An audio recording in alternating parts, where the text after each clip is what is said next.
The Colombos have often been called the most dysfunctional of the five families because of the three violent civil wars that were fought for control of their leadership. But when they were first formed in the 1920s, they were among the most disciplined and insular of the mafia gangs, which allowed them to come to prominence during the Prohibition era. But the principles that brought them success would later lead to chaos. In this video, we'll be examining the Colombo family, all the way from their beginnings up until their current status in the 21st century. We'll start by taking a look at founder Joe Profaci, who came to New York as a poor immigrant and ended up becoming one of the most powerful men in New York City.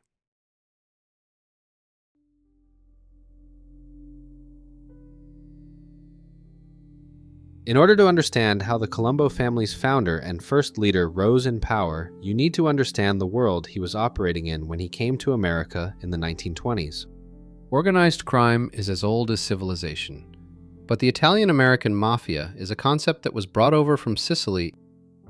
It was first noticed in New Orleans during the 1880s, but by the 1890s, there were various Italian gangs establishing themselves in the poorer neighborhoods of New York City. The Mafia in America can be divided into two periods, Black Hand and Cosa Nostra. Cosa Nostra began in 1931 when Lucky Luciano established the commission to govern the National Crime Syndicate. Think of that as criminals becoming a corporate entity, but before that there were various gangs with loose associations and alliances fighting for control. Some were organizations with a structure and roles that were replaceable, while others were strong men whose gangs fell apart when the leader was no longer around. During the Black Hand period, with the exception of New Orleans, most people outside of the Italian community didn't have a concept of what the Mafia exactly was. Most of the criminals then could be considered low-level gangsters doing anything to make a buck while avoiding an honest day of work. That all changed in 1920 when Prohibition went into effect. Many of these gangsters who were scraping by now saw an opportunity to make a lot of money at scale since much of the public still wanted their alcohol despite it being illegal. And being in the bootlegging business required a lot of organization. You needed to make the alcohol, which required a building and plant equipment plus a staff to perform the labor. You needed a transportation network to get the booze to distributors for delivery, as you wanted to keep the location of your distillery secret.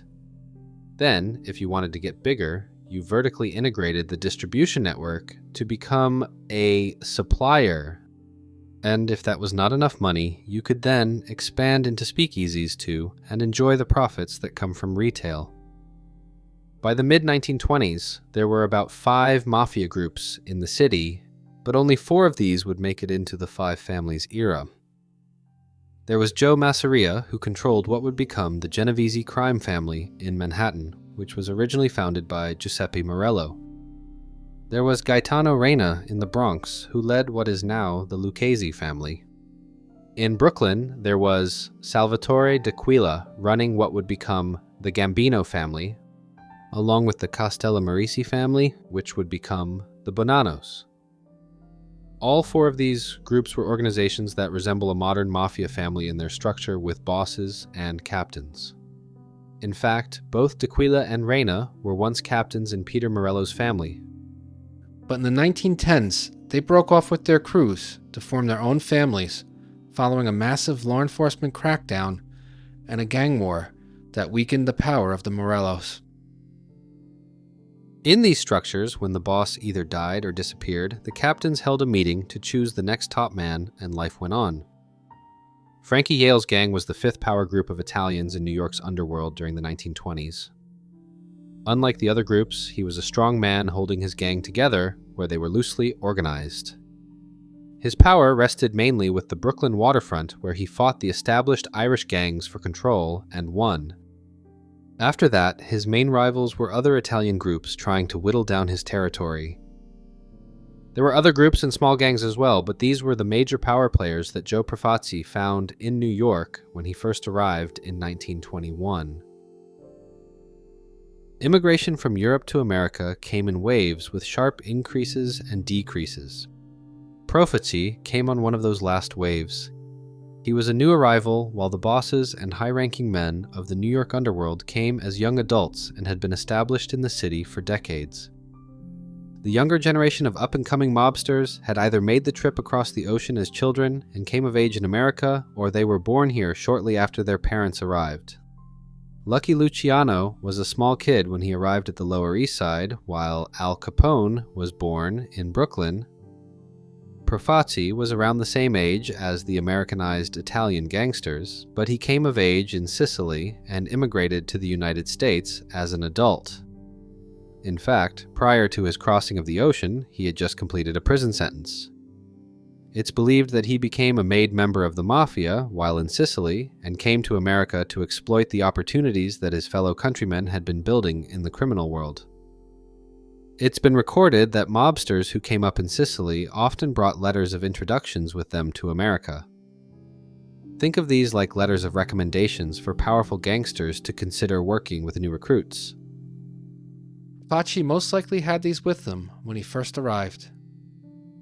We know that Profaci came to America in 1921 and that he moved to Chicago to open a bakery and grocery store. He most likely was not part of the Capone organization, but it's believed that he used his position as an importer of Italian foods to smuggle alcohol and also launder money for others. He returned to Brooklyn in 1925 and established the Mamma Mia Importing Company. Here he repeated his business model and turned it into an empire. It probably helps your growth when you have strong men making grocery stores offers that they can't refuse for carrying your products. So here we have a low-ranking mafia figure from Sicily who came to America with some capital to start a business, got involved in the criminal underworld, managed to not join up with any group exclusively, and he also gave off the appearance of a successful legitimate businessman. But this was just the foundation for his rise to power. The next step was to build a larger network around him. There were no FBI investigations into the Mafia back in this day, and what little information we have about the people involved back then can be deduced from forgotten criminal records, along with who were the core members of the family's leadership during the 1960s when law enforcement began massive surveillance on them. It's undisputed that Joe Profaci was the boss, and as his gang grew, he structured it like a traditional mafia family with a hierarchy. His underboss was Joe Magliocco, a Sicilian immigrant who was about the same age as Profaci and also came to America as an adult. Profaci had married Magliocco's sister, which made them brother-in-laws. The administration was then rounded off with Profaci's brother Salvatore in the consigliere position. Right away, you can see that this family had a very insular leadership where biological family connections mattered the most. Other early members of this family include Charlie Lo Cicero, who was a core enforcer for Profaci and also a captain. Magliocco's brother Ambrose was also a captain. Simone Andolino and Frank Abadamarco were also early members. Future family boss Joe Colombo's father is said to have been a member, and he was murdered when Joe was a child.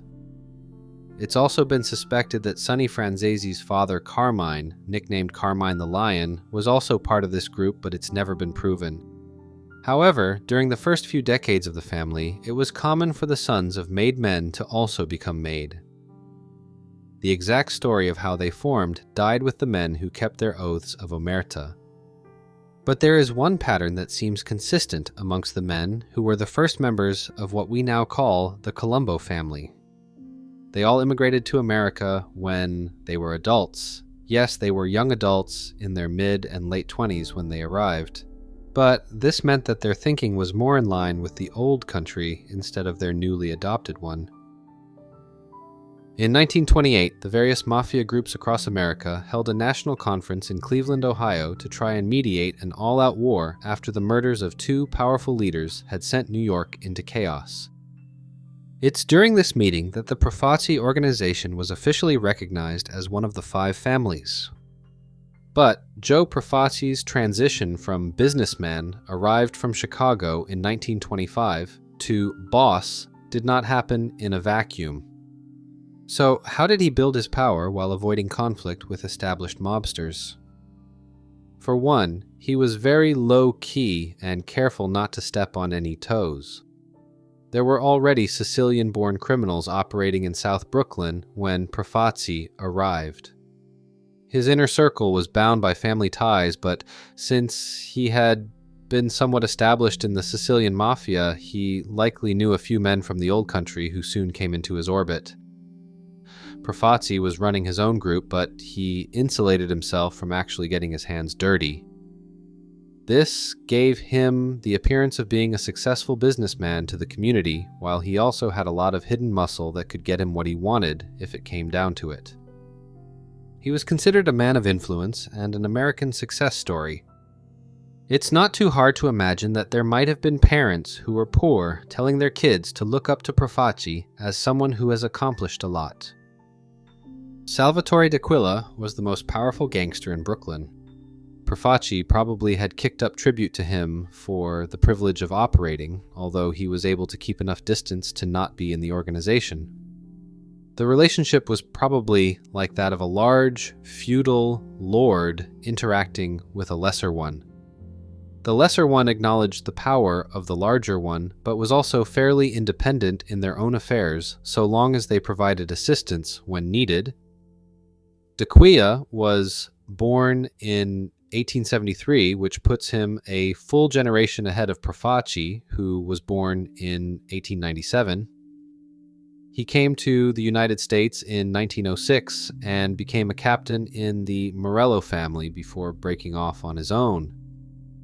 You can picture his inner circle being Sicilian immigrants that had been in America for decades, with the soldiers being younger men who were more Americanized, while the Profaci group was younger men who recently arrived from Sicily. When Profaci first arrived in New York in 1925, he found himself having a late start in building his rackets, and he also needed to be careful not to step on anyone else's territory and be seen as a threat. Through the threat of violence, he was able to grow his food importing businesses, and he also expanded into labor racketeering.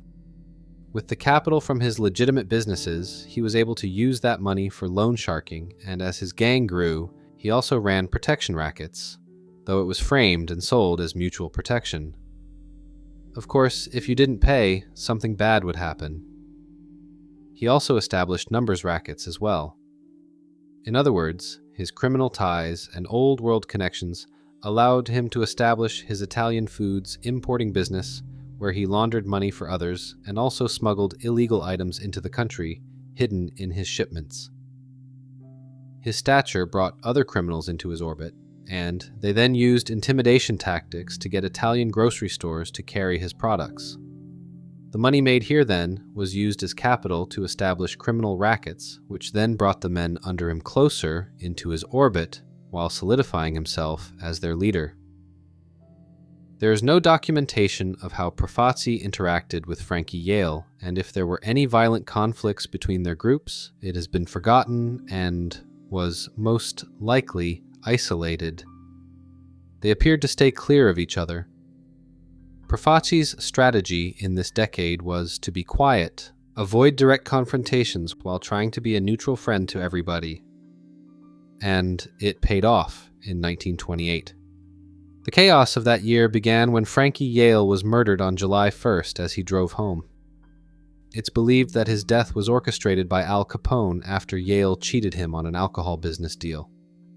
With Yale dead, the centralized organization he built around himself began to fracture, and none of his lieutenants were able to consolidate control. Salvatore D'Aquila was a powerful figure in New York's underworld during the 1910s and early 20s. It's said that even at one point he called himself the boss of bosses. In 1920, when Giuseppe Morello was released from prison, he tried to preemptively murder his old boss along with the leadership of that family and almost succeeded. During the Prohibition years, he was in his 50s and his power was on the decline, while others, like Joe Masseria, who now ruled the Morello group with Giuseppe Morello as his consigliere, were rising rapidly. D'Aquila had most likely seen the death of Frankie Yale and the fracturing of his organization as a golden opportunity to expand his power and absorb some of the leaderless men into his ranks. But he didn't get a chance to capitalize on this. on October 10th, 1928, he was murdered while standing on the sidewalk at Avenue A in Manhattan. Joe Masseria is believed to be behind the hit. Most likely Manfredi Mineo, D'Aquila's underboss, was also part of the conspiracy to kill the old man, as he became the next boss for that family. But his friendliness towards family rival Masseria rubbed a lot of his rank and file the wrong way. This dissatisfaction, combined with the power vacuum from Frankie Yale's death and the ambitions of Joe Masseria, created the conditions where a gang war was about to erupt. However, most people did not want that to happen because they were making so much money during Prohibition. Before 1920, they were poor and scrapped whatever rackets and criminal activities they could just to get by.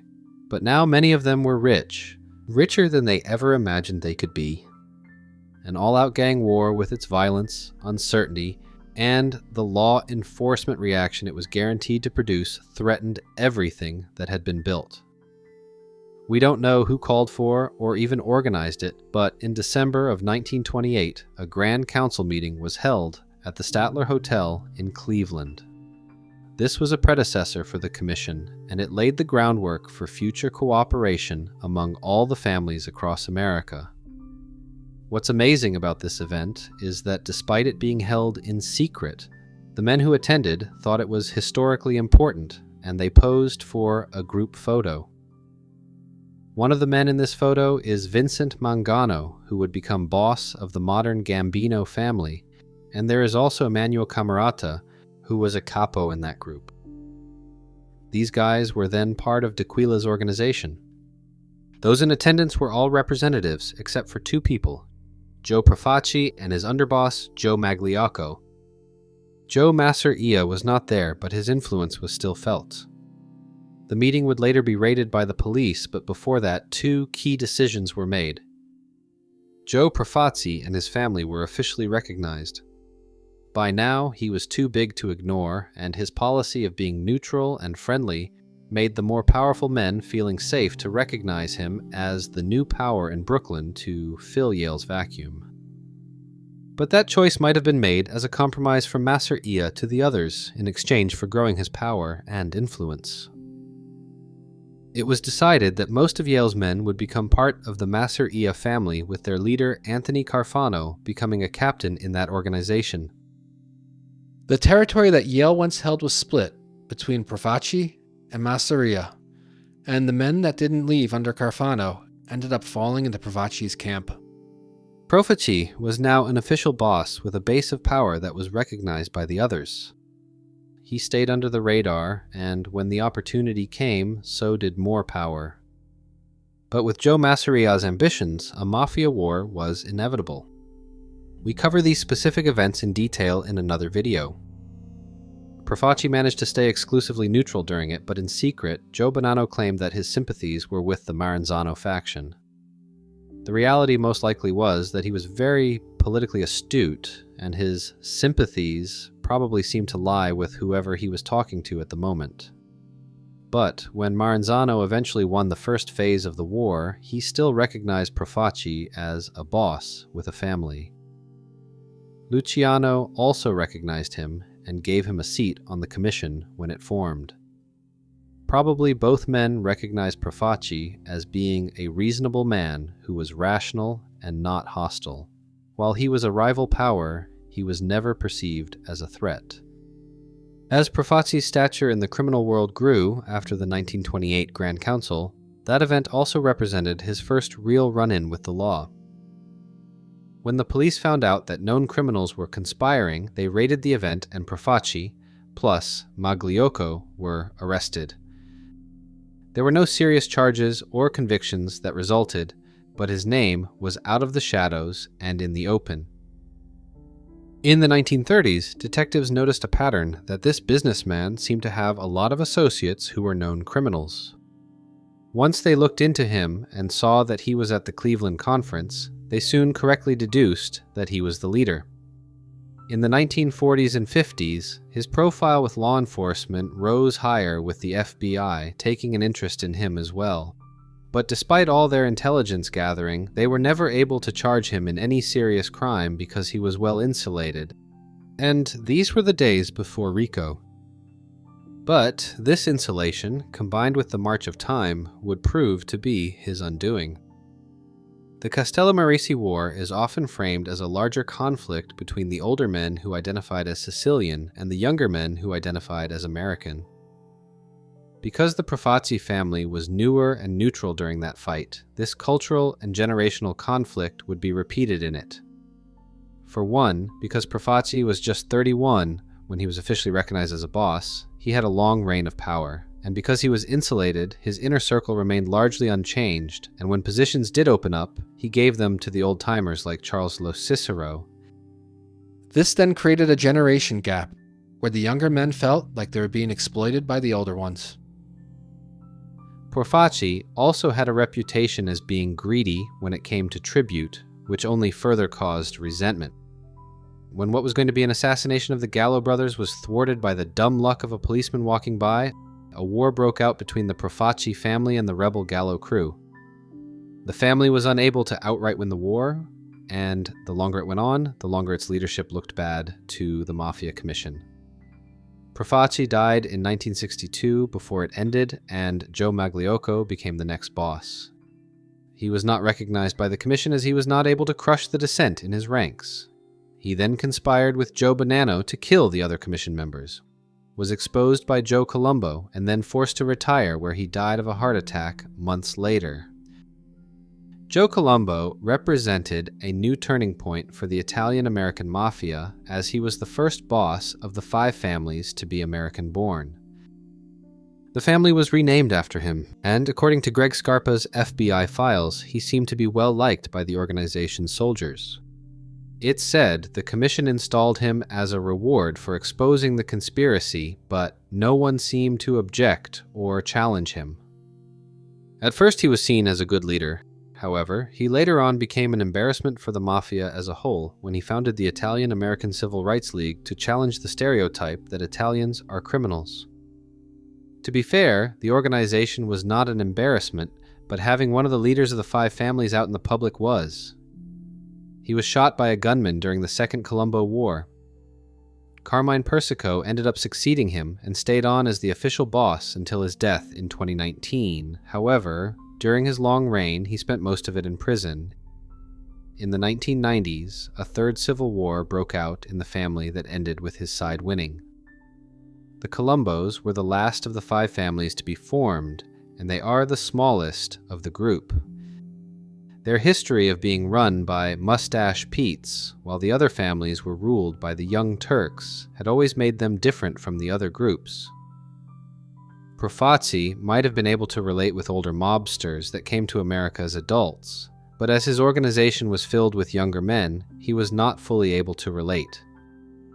This clash of culture between the management and soldiers seems to have always been a problem with the organization, with other families referring to them as an embarrassment because of their instability. But they are still around, and although the Mafia is not as powerful as it used to be, it is still very strong. Perhaps the Colombos will change and adapt to the 21st century like the other Borgatas have, or maybe, with their new boss having the name Persico, they will stick to their old ways, with the administration being a real family that exists within the larger brotherhood of criminals' family. Profaci's leadership and success brought his family over 20 years of prosperity. But as America started to change in the 1950s, so did his family's ranks, and they soon became very dissatisfied with the current status. And now we're going to end up taking a bird's eye look at what's known as the First and Second Colombo Wars. August 18th, 1956. A wedding is held in New York City with over 3,000 guests that would later inspire the beginning of the Godfather novel and movie. It was an event of mafia royalty, with Salvatore Bonanno, son of Joe, the head of one of New York's 5 families, and Rosalie Profaci, niece of the leader of another Borgata. And that man was the one paying for the event, assuming the role of the bride's father after her real one passed away 2 years earlier. The marriage would not only create a biological family for the couple, but it would also solidify the ties between the 2 factions for the next 8 years to make them a powerful force. But just a few years later, the good times would come to an end, and events would be set into motion that would lead to the near downfall of Joe Profaci and his organization.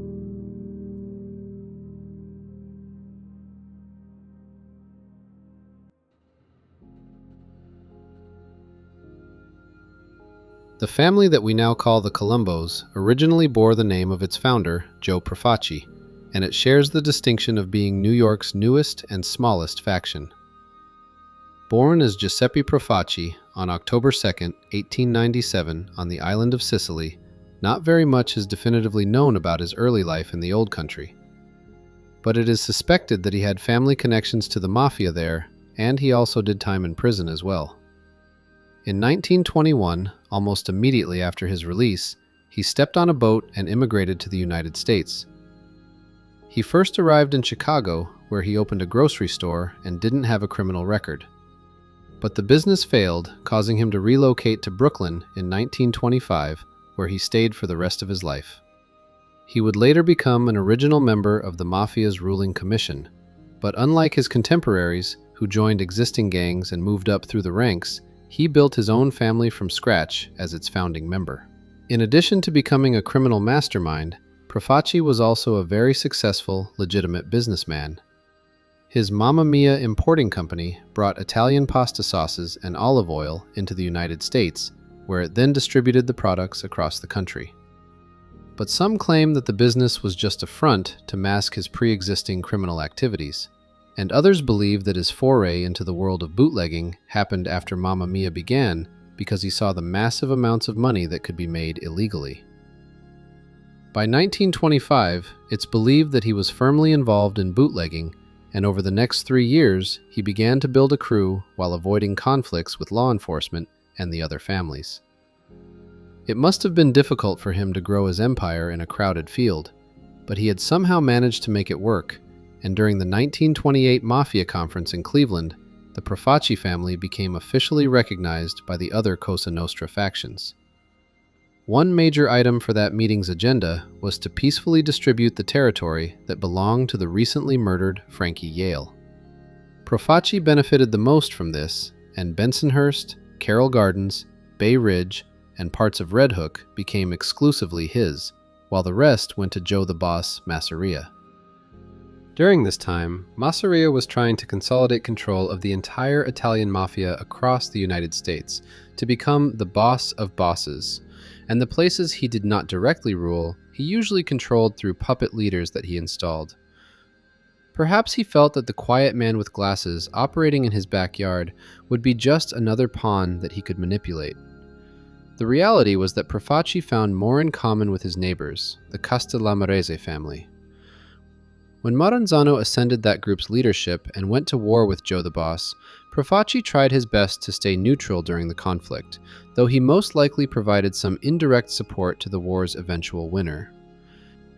As Maranzano reorganized the 5 families following his victory, Profaci was allowed to keep his family and remain its head.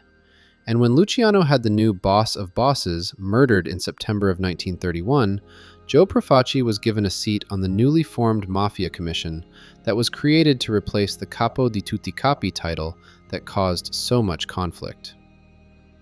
The 1930s and 40s were a great time for Profaci. Although Prohibition ended, he successfully branched out into other illegal ventures like gambling, loan sharking, drug trafficking, labor racketeering, and much more. Plus, his legitimate businesses exploded in the aftermath of World War II, so in addition to running a family of 110 made members, he also was legitimately employing hundreds of people across the New York City area in his different companies. By the time the 1950s rolled around, Profaci had been the boss of his borgata for over 25 years, and it's estimated that the Profaci family had 11 crews, each headed by a capo. The upper management of the family was largely unchanged since the 1920s, with Profaci on top, his brother-in-law Joe Magliocco as the underboss, and his brother Salvatore as the consigliere. His other brother, Frank, was also a powerful caporegime in the family as well.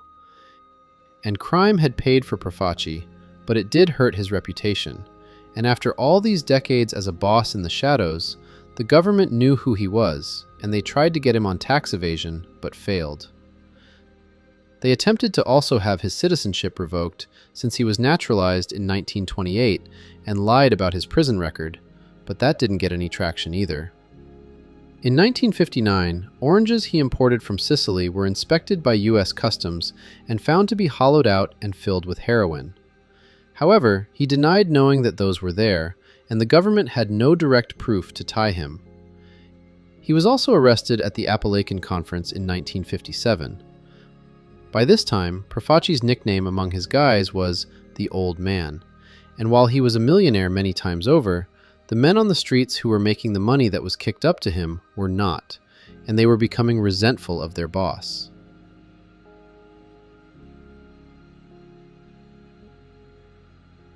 As Joe Profaci was celebrating 25 years as the boss, the demographics of his family were changing from Italian members to the next generation of their American-born children. The Gallo brothers were an example of this, and like the changing times of the 1950s and 60s, these younger guys wanted a bigger piece of the pie from the older generation whom they believed to be hoarding it. The family's patriarch was Umberto Gallo, an Italian immigrant who was a bootlegger during Prohibition and later went on to become a loan shark. There is no credible evidence that he ever became a made member of the Profaci family, but his sons definitely were. Larry Gallo, born in 1927, and his brother Joe, born in 1929, both became official members of the Profaci clan during the 1950s. They worked as enforcers and hitmen for the Old Man, in addition to having a diverse portfolio of criminal rackets that were financially lucrative. The Gallos had their own crew, with headquarters at 51 President Street in Brooklyn, at a building they referred to as the Dormitory. Larry was said to be the leader, and younger brother Albert, born in 1930, was also part of the group, though at the time he was just a mob associate rather than an official member. All three men were vicious killers, but the one who is most well known to the public imagination is Joe, who the press sometimes referred to as Crazy Joe Gallo. He had been diagnosed with schizophrenia as a child, and when he was an adolescent, he was involved in a car crash that gave him a permanent nervous tic. He was also later known for being bold and reckless, which only enhanced the use of his nickname. There's a rumor that the Gallo brothers, along with future family boss Carmine Persico, were the gunmen who murdered Albert Anastasia in October 1957 under orders from the Commission. However, there has never been definitive proof of this. But one thing for sure about the crew is that they were effective with dispensing violence, and had little to no hesitation to use it if they thought it could create results to their advantage.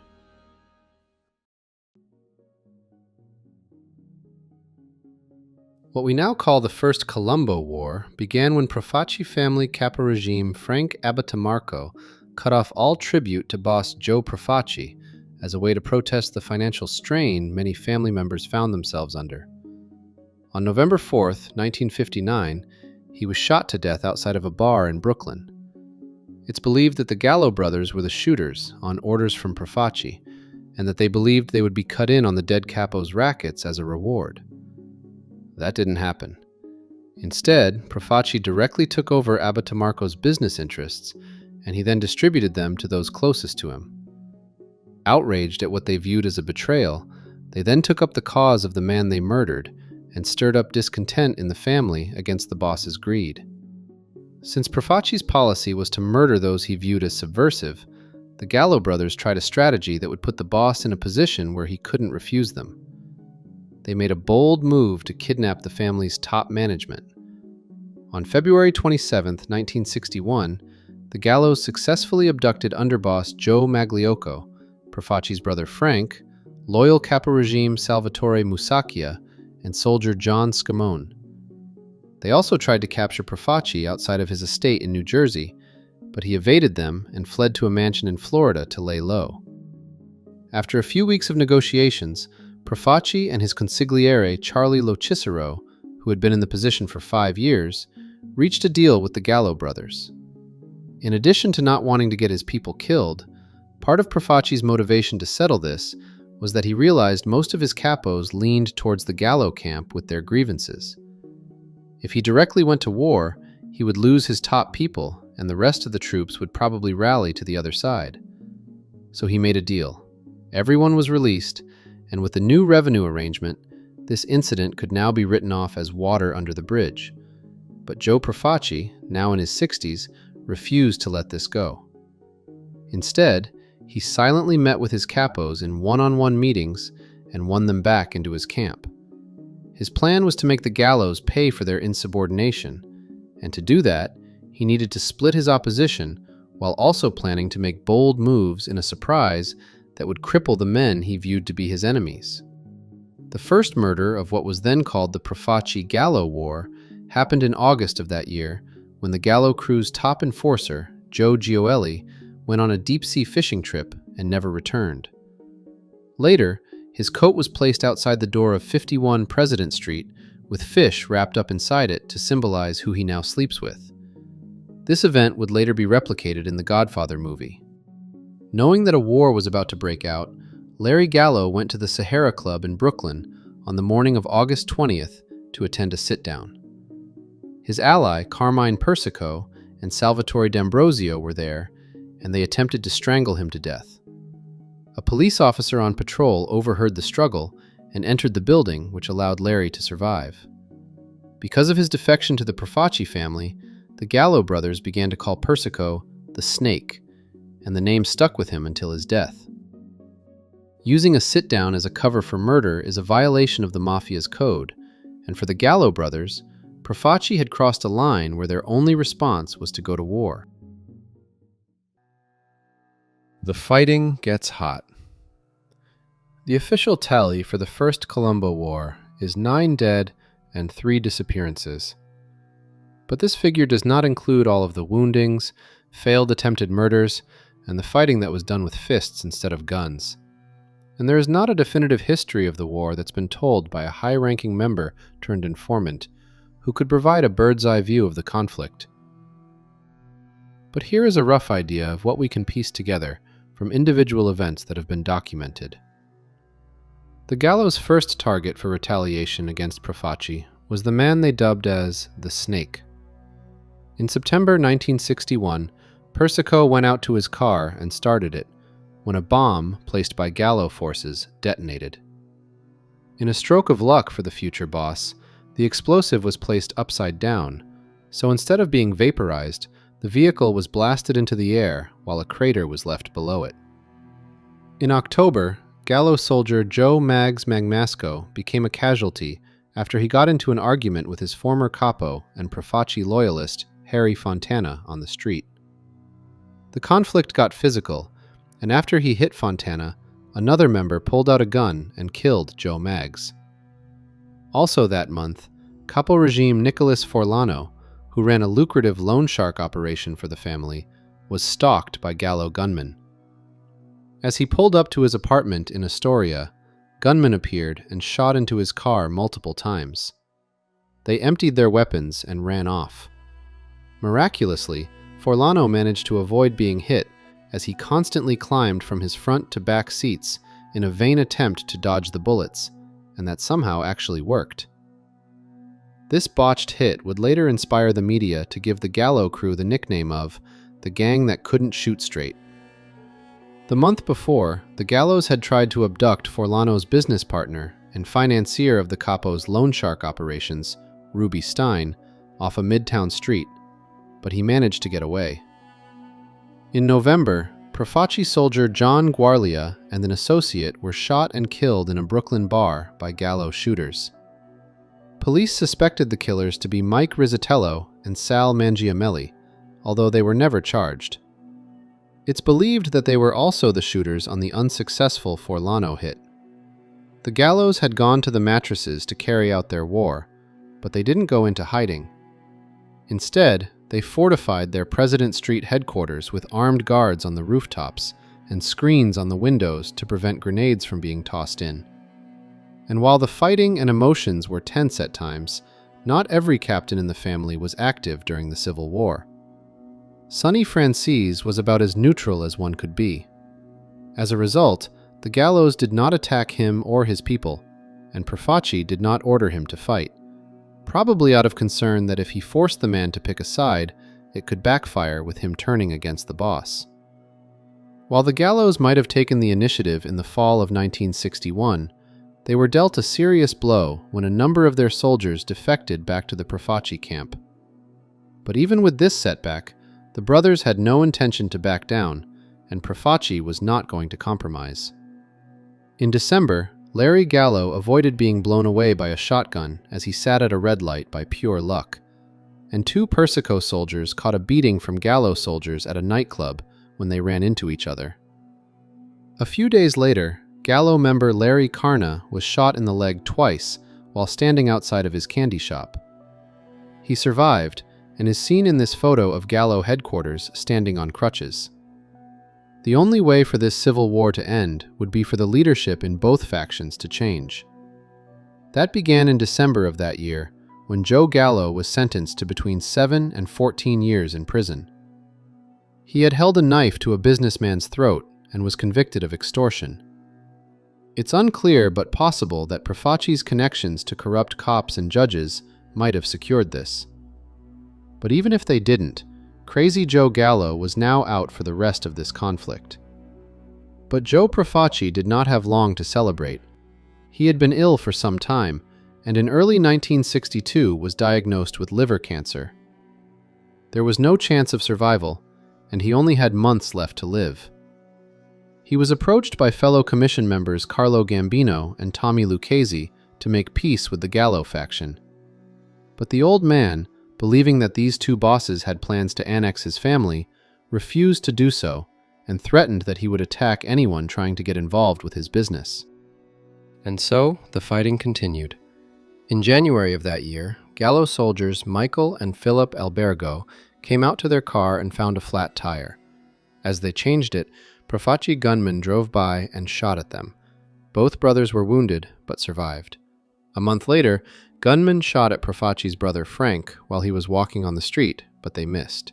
They also tried to shoot Profaci's other son, John, who is not believed to have ever been involved in his father's business. They missed him as well. In May, a Profaci drive-by crew shot at two Gallo members as they walked back to the headquarters on President Street. One was wounded in the ankle from a ricochet bullet. Both men survived. On June 6, 1962, family boss and founder Joe Profaci lost his battle with cancer and passed away peacefully at the Southside Hospital in Bayshore, New York. His underboss, Joe Magliocco, claimed the title as the new head of the family. While the Profaci loyalists accepted this, the Mafia Commission refused to give their approval. This caused resentment between him and the other bosses, which was later exploited by Joe Bonanno and became a major cause for that family's own civil war 2 years later. However, despite the change of leadership, the war was not over. In October of that year, Gallo soldiers Marco Morelli and Anthony DiCola suddenly disappeared without a trace.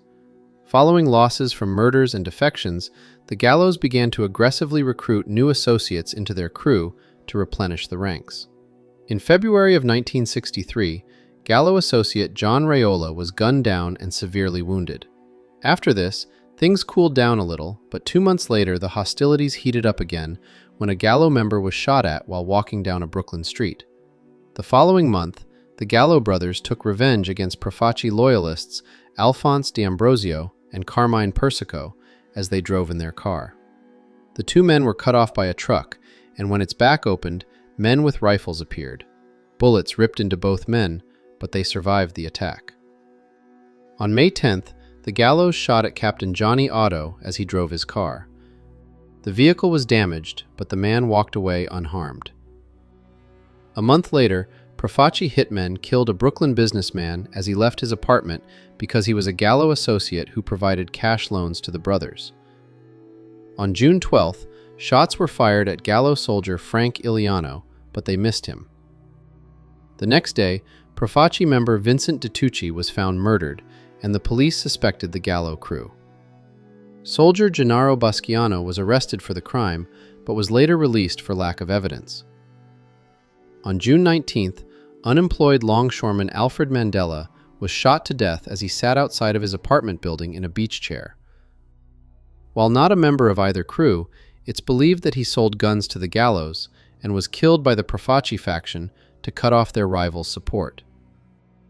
2 weeks later, on July 4th, Gallo gunmen attempted to ambush Profaci captain Joe Colombo as he drove home from a game of golf. However, Colombo took a different route from the one they anticipated and therefore avoided the danger. Later that month, Gallo associate Ali Hassan Wafa was shot to death as he stepped off a cruise ship in Hoboken. On August 9th, Profaci soldier Joseph Cardiello was shot to death as he drove his car on a Brooklyn street. It was his bar that Frank Abadamarco was shot outside of in 1959, and it's possible that he had helped set up that hit.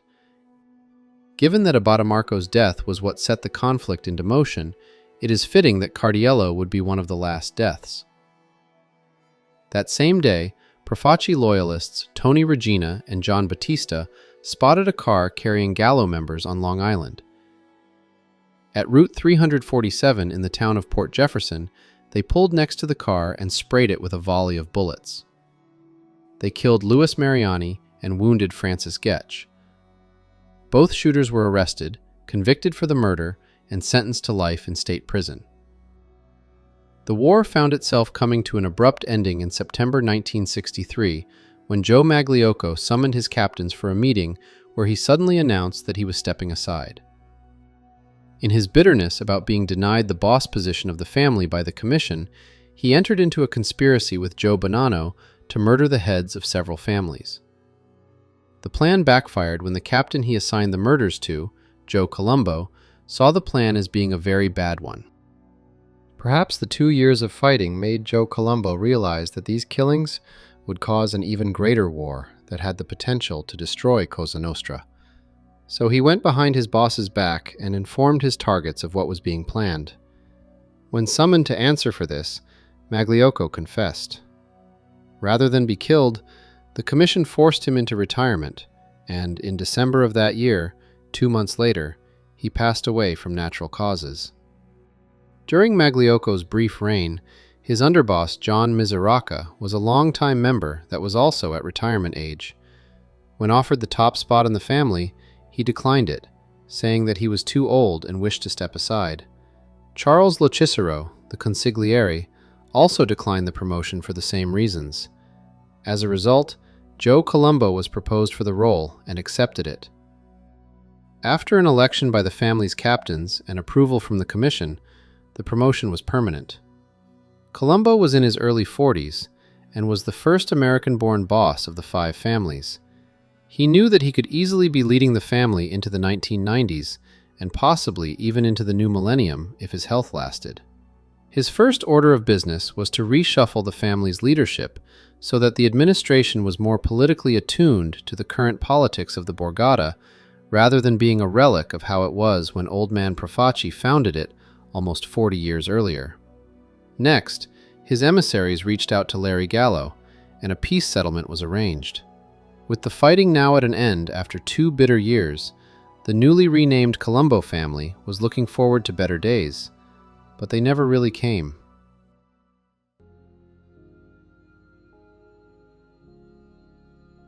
Larry Gallo died in 1968 from cancer, and while his younger brother Albert was his right-hand man during this decade, he remained a mafia associate and was never inducted into the Colombo family.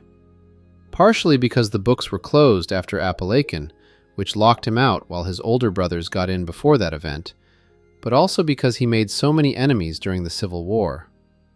While Joe Colombo was now the officially recognized boss of the family, and the war was now considered over, there was still some dissent in the ranks.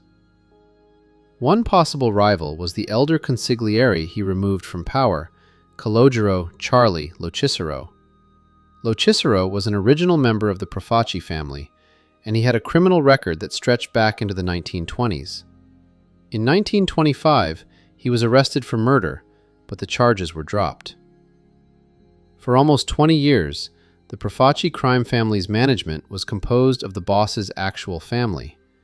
Then, when his brother, Consigliere Salvatore Profaci, passed away in 1954, Locicero was promoted into the position. But following the fallout of the Profaci-Gallo War and Colombo's ascent to the boss position, a leadership shakeup was necessary, and Lo Cicero was removed. 5 years later, in 1968, he was murdered in a Brooklyn malt shop. A masked gunman came in at 9 in the morning as the old man sat at the counter and emptied a gun into him. Whether this was a hit sanctioned by the Colombo family to remove a disgruntled member sowing subversion, or if it was related to a different criminal racket the old man was running, the result was the same. Joe Colombo felt more comfortable about his grip on power. He was so confident that he decided to step out of the shadows and become a public figure, an act that horrified the other bosses. The catalyst for this began in 1970, when his son Joe Jr. was arrested for melting down U.S. coins for their raw metal value during the days when money was minted using silver. His father felt that the investigation and prosecution was selective and unfair to his boy. In a warped game of mental gymnastics, the boss of the Colombo family reasoned that his son was being targeted because he was Italian-American, and this was due to a stereotype in American culture that all Italians are somehow unfairly linked to organized crime. To combat this stereotype, the head of one of organized crime's 5 families formed the Italian-American Civil Rights League, and he became its prominent spokesman. Needless to say, Joe Colombo's public persona made the commission and his own captains very nervous as he was putting the spotlight on himself, and that had the risk of exposing them too. Colombo's son was acquitted of the charges the following year, in 1971, after the chief witness against him was arrested for perjury. But this victory did not stop Colombo's activism, and he became more intense.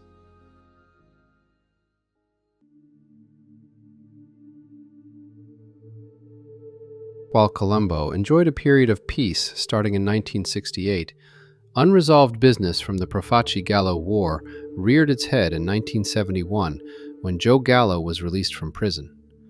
Immediately, Crazy Joe, also called Joe the Blonde, began to create problems for the family. His main grievance was that he wanted to be recognized as a captain and given a crew, plus he wanted a large chunk of the family's profits. Gallo was technically a made member of the family, but despite his stature and prominence, Colombo refused to meet with him. Instead, he sent an emissary who offered Gallo $1,000 to essentially leave the family and New York. This is a little less than 10 grand in 2025 dollars. It was an insult. Gallo countered by demanding $100,000. He also threatened that it was his brother Larry who agreed to the peace terms while he was in prison, and, thus, since he himself did not agree, he was not bound by them. Gallo's threats were rightfully not taken lightly. There were still more than a few members of the family who were part of his faction during the early 1960s, and they might flock back to him if push came to shove. Furthermore, Gallo was now going around saying that he shouldn't just settle for being a capo. Instead, he should be the new boss. Deciding that this problem could not be settled with a sit-down or satisfactory compromise, Colombo assigned Vincenzo Alloy the contract to kill Joe Gallo. The Second Colombo Family War was now officially declared. On March 11, 1971, Joe Colombo was dealt a legal setback when he was convicted of perjury for lying on his application to become a real estate broker. This was his legal job to explain his income and shield him from tax evasion charges. He was sentenced to 2.5 years in prison, but was out free while the case was being appealed. He spent his time giving rallies and claiming that the prosecution was unfair and that he was just a regular guy trying to earn a living. After a few months, despite the contract on his life, Joe Gallo was still operating and making problems. He was muscling in on other mobsters' territories and shaking down people who were paying dues to other members. He was a disruptor, and yet the family's enforcers were never able to locate him after tips were reported.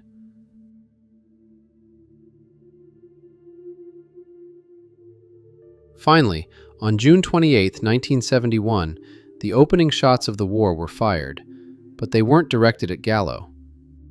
Instead, Joe Colombo was shot 3 times while giving a speech at Columbus Circle for his Civil Rights League.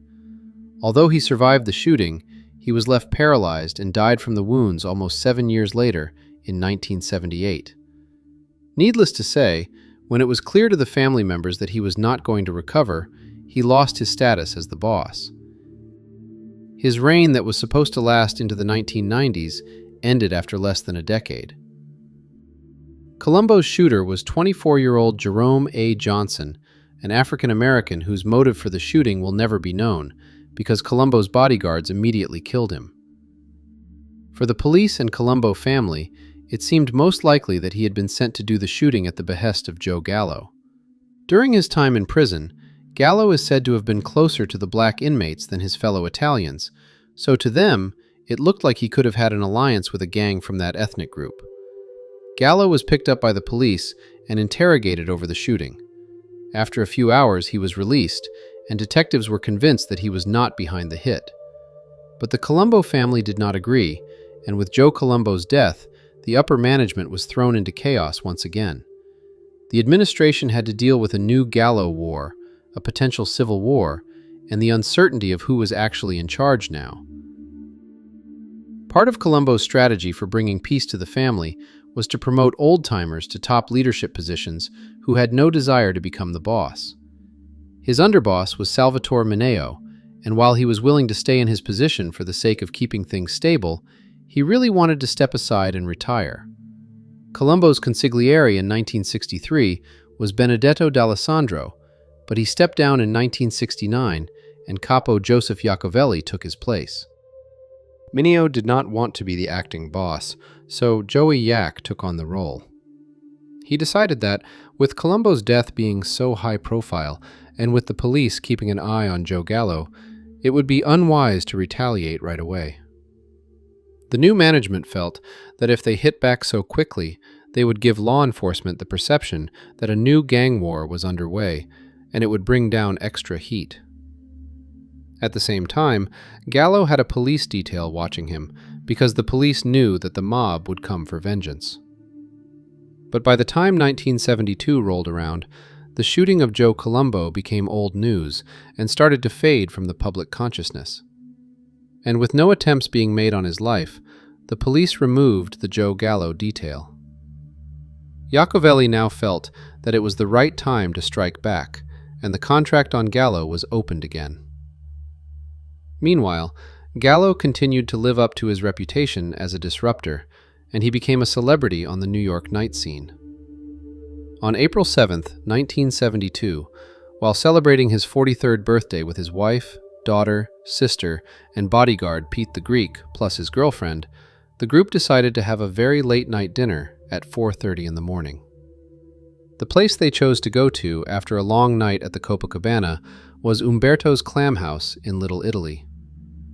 This neighborhood was a mafia hotspot, and Gallo was immediately noticed as soon as he arrived by Colombo family associate Joseph Luparelli, who was sitting at the bar and was unnoticed by the group.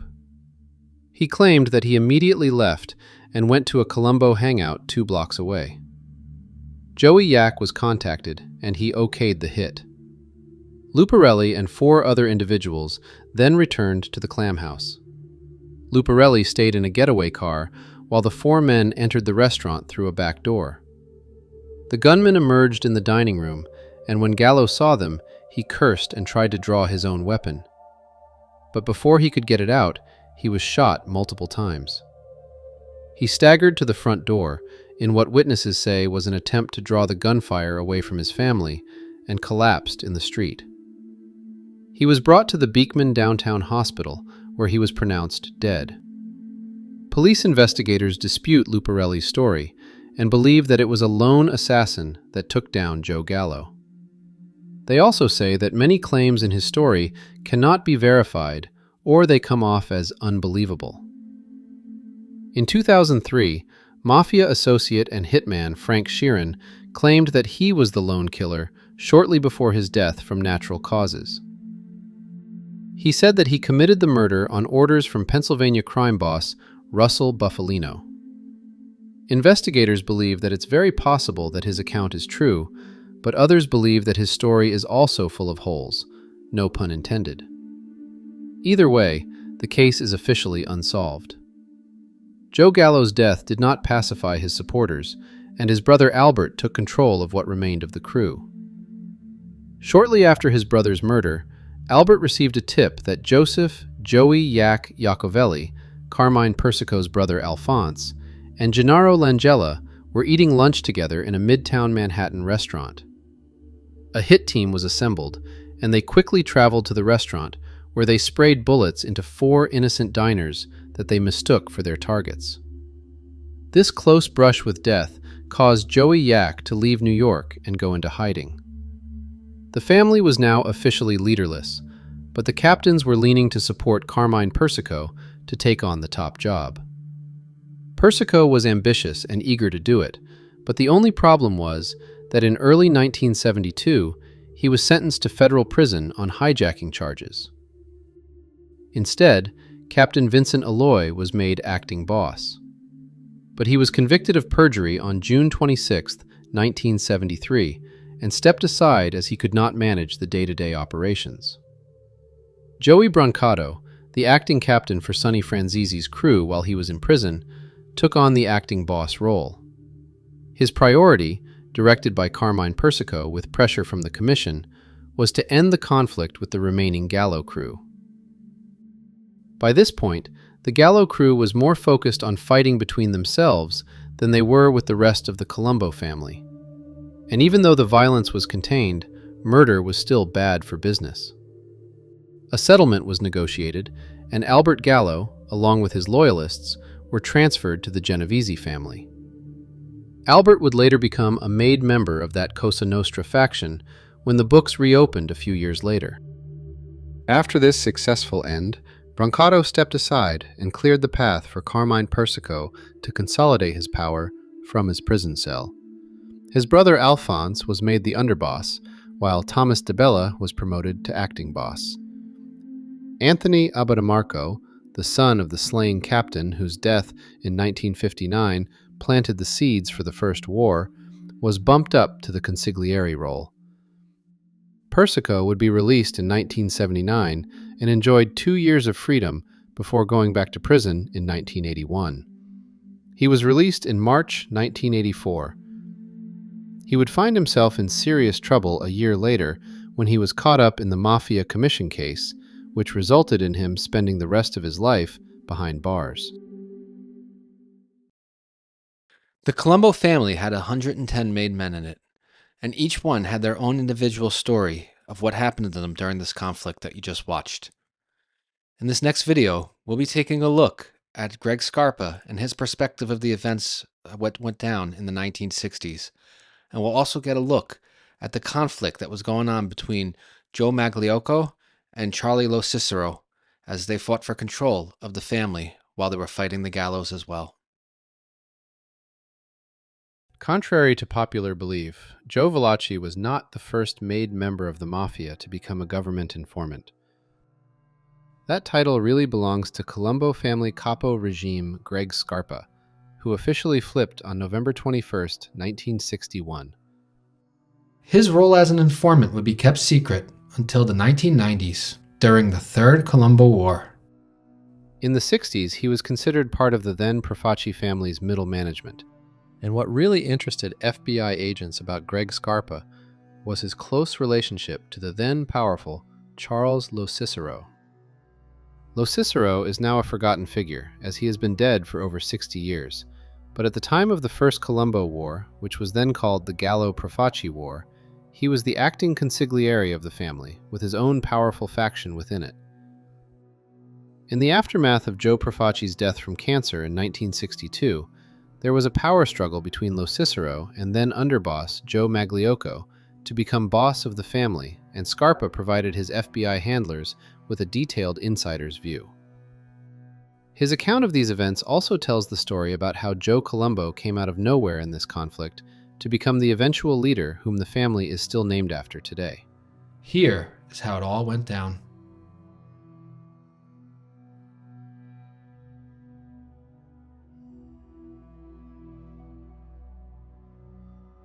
Greg Scarpa was born in 1928 and told his handlers that he was officially inducted into the Profaci family in 1950. According to the information he gave about the structure of Cosa Nostra, The rules at the time of his induction stated that a proposed member needed to commit murder in order to be accepted into the family. If that's true, then there is no record of who he killed. It's not known for certain if Scarpa's father, Salvatore, was ever a made member of the Profaci family. But he is believed to have been a low-level street guy who was at least an associate. Scarpa grew up in the Profaci-dominated world of South Brooklyn, and he must have shown a lot of talent for the life, as he was 22 years old when he became a made man. The FBI files from the 1960s note that Greg Scarpa was close with Charles Lo Cicero. Lo Cicero was described as a well-known criminal figure in Brooklyn, and his name received top billing over the now more famous future boss, Carmine Persico. Scarpa stated that he had been close to the man his entire adult life. It's very possible that Lo Cicero sponsored his membership. In 1961, he stated that he was completely loyal to Lo Cicero and was also trusted by the older man. His first recorded brush with the law was in 1950 for a gun charge, and it appears he did some time at Rikers Island for it. In 1959, he was arrested again for consorting with others of evil reputations. In 1960, he was arrested by the FBI for conspiracy theft of an interstate shipment, plus possession of stolen goods. This got him on the Bureau's radar, where he was described as friendly. Agents reached out to Scarpa after his release on bail because they were searching for his brother Sal, who had become a fugitive in the same case about the stolen interstate shipment. Scarpa was uncooperative but remained friendly. The agents visited him 2 or 3 more times at his social club, where he was cordial but didn't give any information. On the last visit, he asked the agents to stop coming there, as he was afraid that his associates were beginning to ask questions concerning why the FBI was contacting him. The agents agreed to leave him alone, but also offered that if he ever wanted to talk, all he needed to do was pick up the phone. Scarpa seemed to have changed his mind on October 27, 1961, and he called the agent. They met, and 1 month later, Scarpa was accepted into the top echelon criminal informant program. His case file indicates that he was officially employed as a clothing salesman while he sold stolen merchandise out of his social club and also operated a numbers racket. What made Greg Scarpa decide to break the oath of omerta he took 11 years earlier? From reading his file, money seemed to be a big motivation. According to Scarpa, everyone in the Profaci family was largely on their own for their income.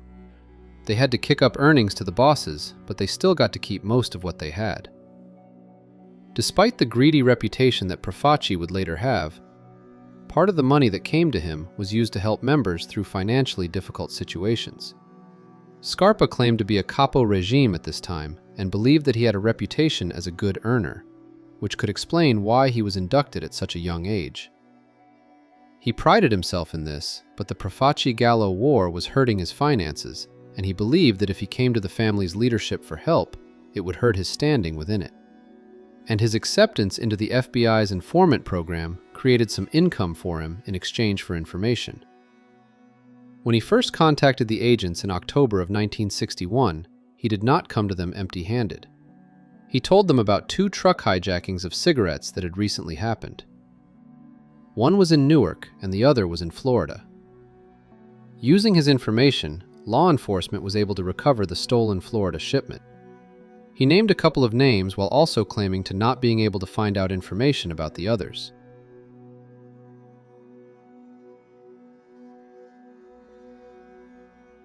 In 1960, a rebellion in the Profaci family broke out when the Gallo brothers kidnapped Joe Magliocco and other high-ranking members of the family.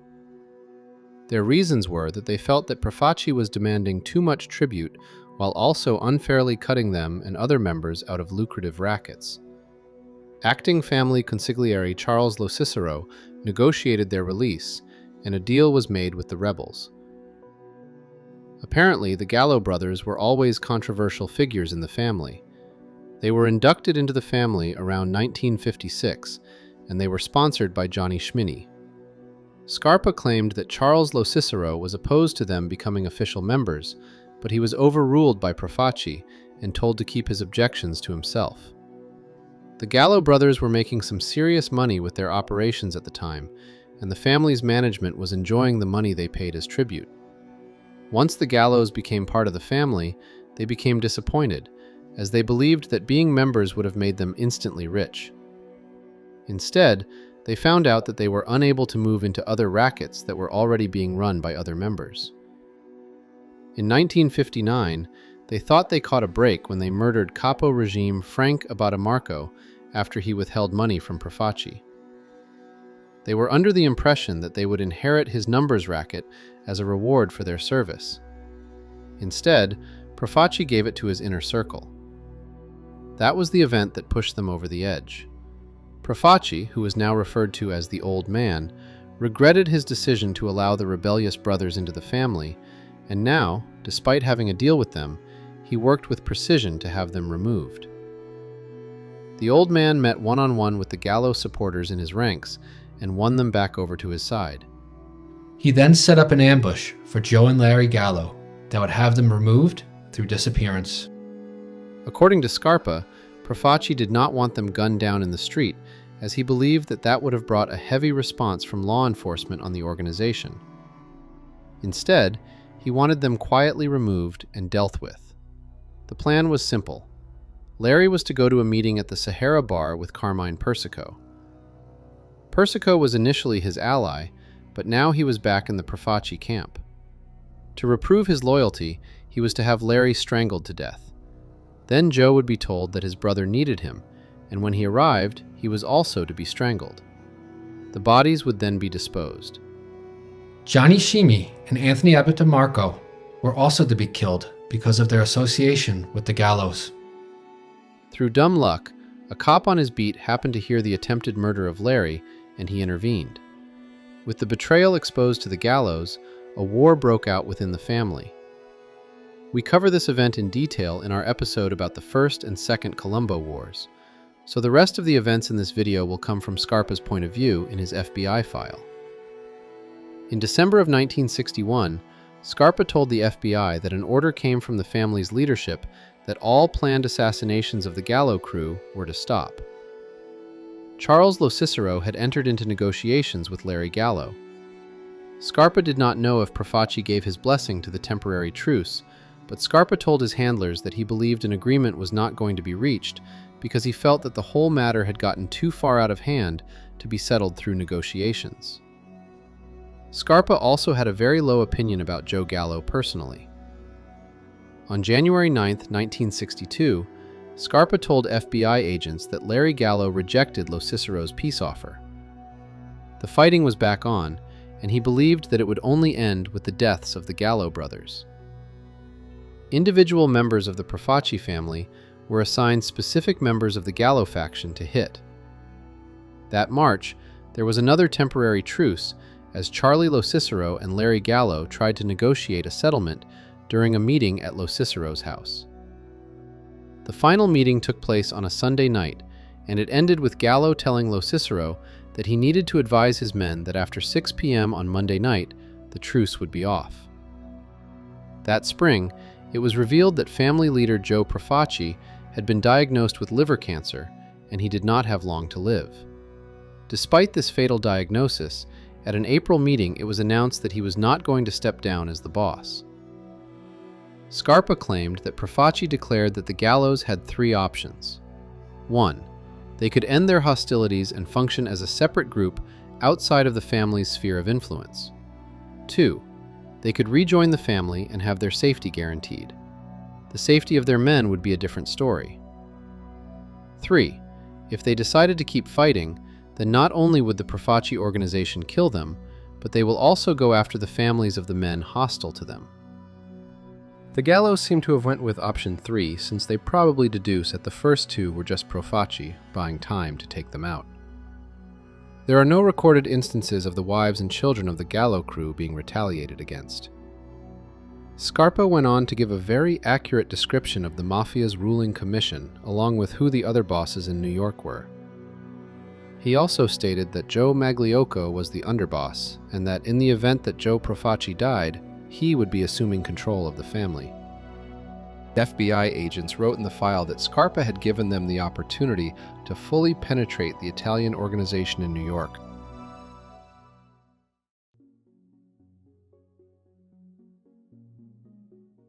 On June 6, 1962, Joe Profaci lost his battle with cancer and died in a hospital on Long Island. According to Scarpa, there were 8 capos in the family at this time, which included him. With the death of the boss, the underboss was now running the family and would be doing so in an acting capacity until a meeting could be held where the captains would then hold a vote on who the next official boss would be. This name would then be given to the commission for final approval, but it was believed then that that last step was just a formality. In 1962, Scarpa told his handlers that 1 year earlier he had been living in Charles Lo Cicero's home. One day, Lo Cicero told him in confidence that he believed he was going to be demoted from acting consigliere to capo regime, and that he would only accept this if Scarpa was put in his crew. He was later summoned to a meeting at Joe Magliocco's home, and what he predicted would happen had happened, except that Scarpa was not put in his crew. He then told Scarpa that Scarpa was summoned to a meeting and he wished him good luck, which made Scarpa uneasy. However, Scarpa found out that he was being promoted to the rank of capo and given a crew of 10 members. One of Lo Cicero's family members was made an associate of his crew as well.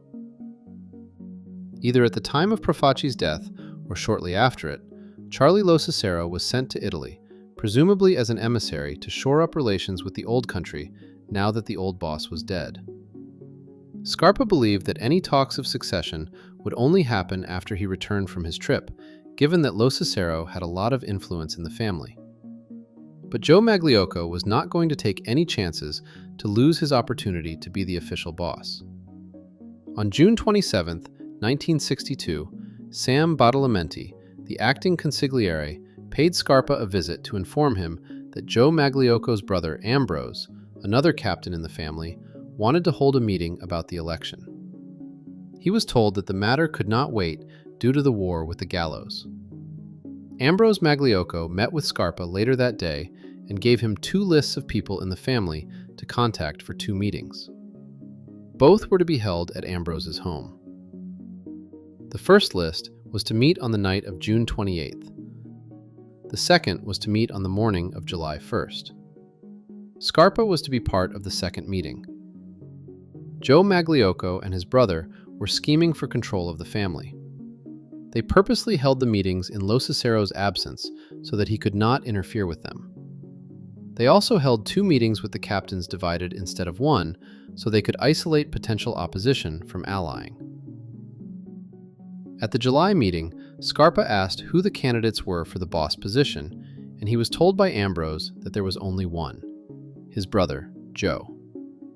Everyone present voted for him then, with Scarpa also going along and making a brief speech about how happy he was that Magliocco would be the new boss.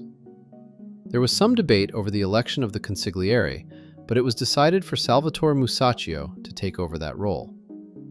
When the underboss position was brought up, Ambrose informed the others that that spot will not be decided by a vote. Instead, it would be appointed by the boss. Scarpa was told at this meeting that the Gallos did not get a vote in this election, as they were no longer part of the family. If they decided to surrender and admit they were wrong, then they would need to take that up with the commission. If the commission accepted their apology, then they could be readmitted into the family. Someone at the meeting brought up Charles Lo Cicero. According to Scarpa, this then turned into a discussion where Ambrose admitted that another captain was against Musacchio becoming consigliere because he owed another family member a lot of money, and this could be a conflict of interest. Ambrose then expressed anger when telling this story because the family member who brought this up also owed other people a lot of money as well. It became apparent to Scarpa then that there was a lot of ill will between the Maglioccos and Lo Cieros, as Charles had other family members, like his son, in the organization. During the July meeting with Ambrose Magliocco, it was declared that Joe Magliocco could reappoint and remove capos, as he was now in charge of the family. Charlie Lo Cicero was demoted, while Sonny Franzese and Joe Colombo were promoted. Despite the Profaci family officially choosing Joe Magliocco as the new boss, his promotion was not yet approved by the commission, which left him as the acting boss for now. Lo Cicero returned to New York that summer and learned that he had been outmaneuvered in the family's politics. However, he was a very influential old-timer, and he worked his connections outside of the organization to undermine Magliocco.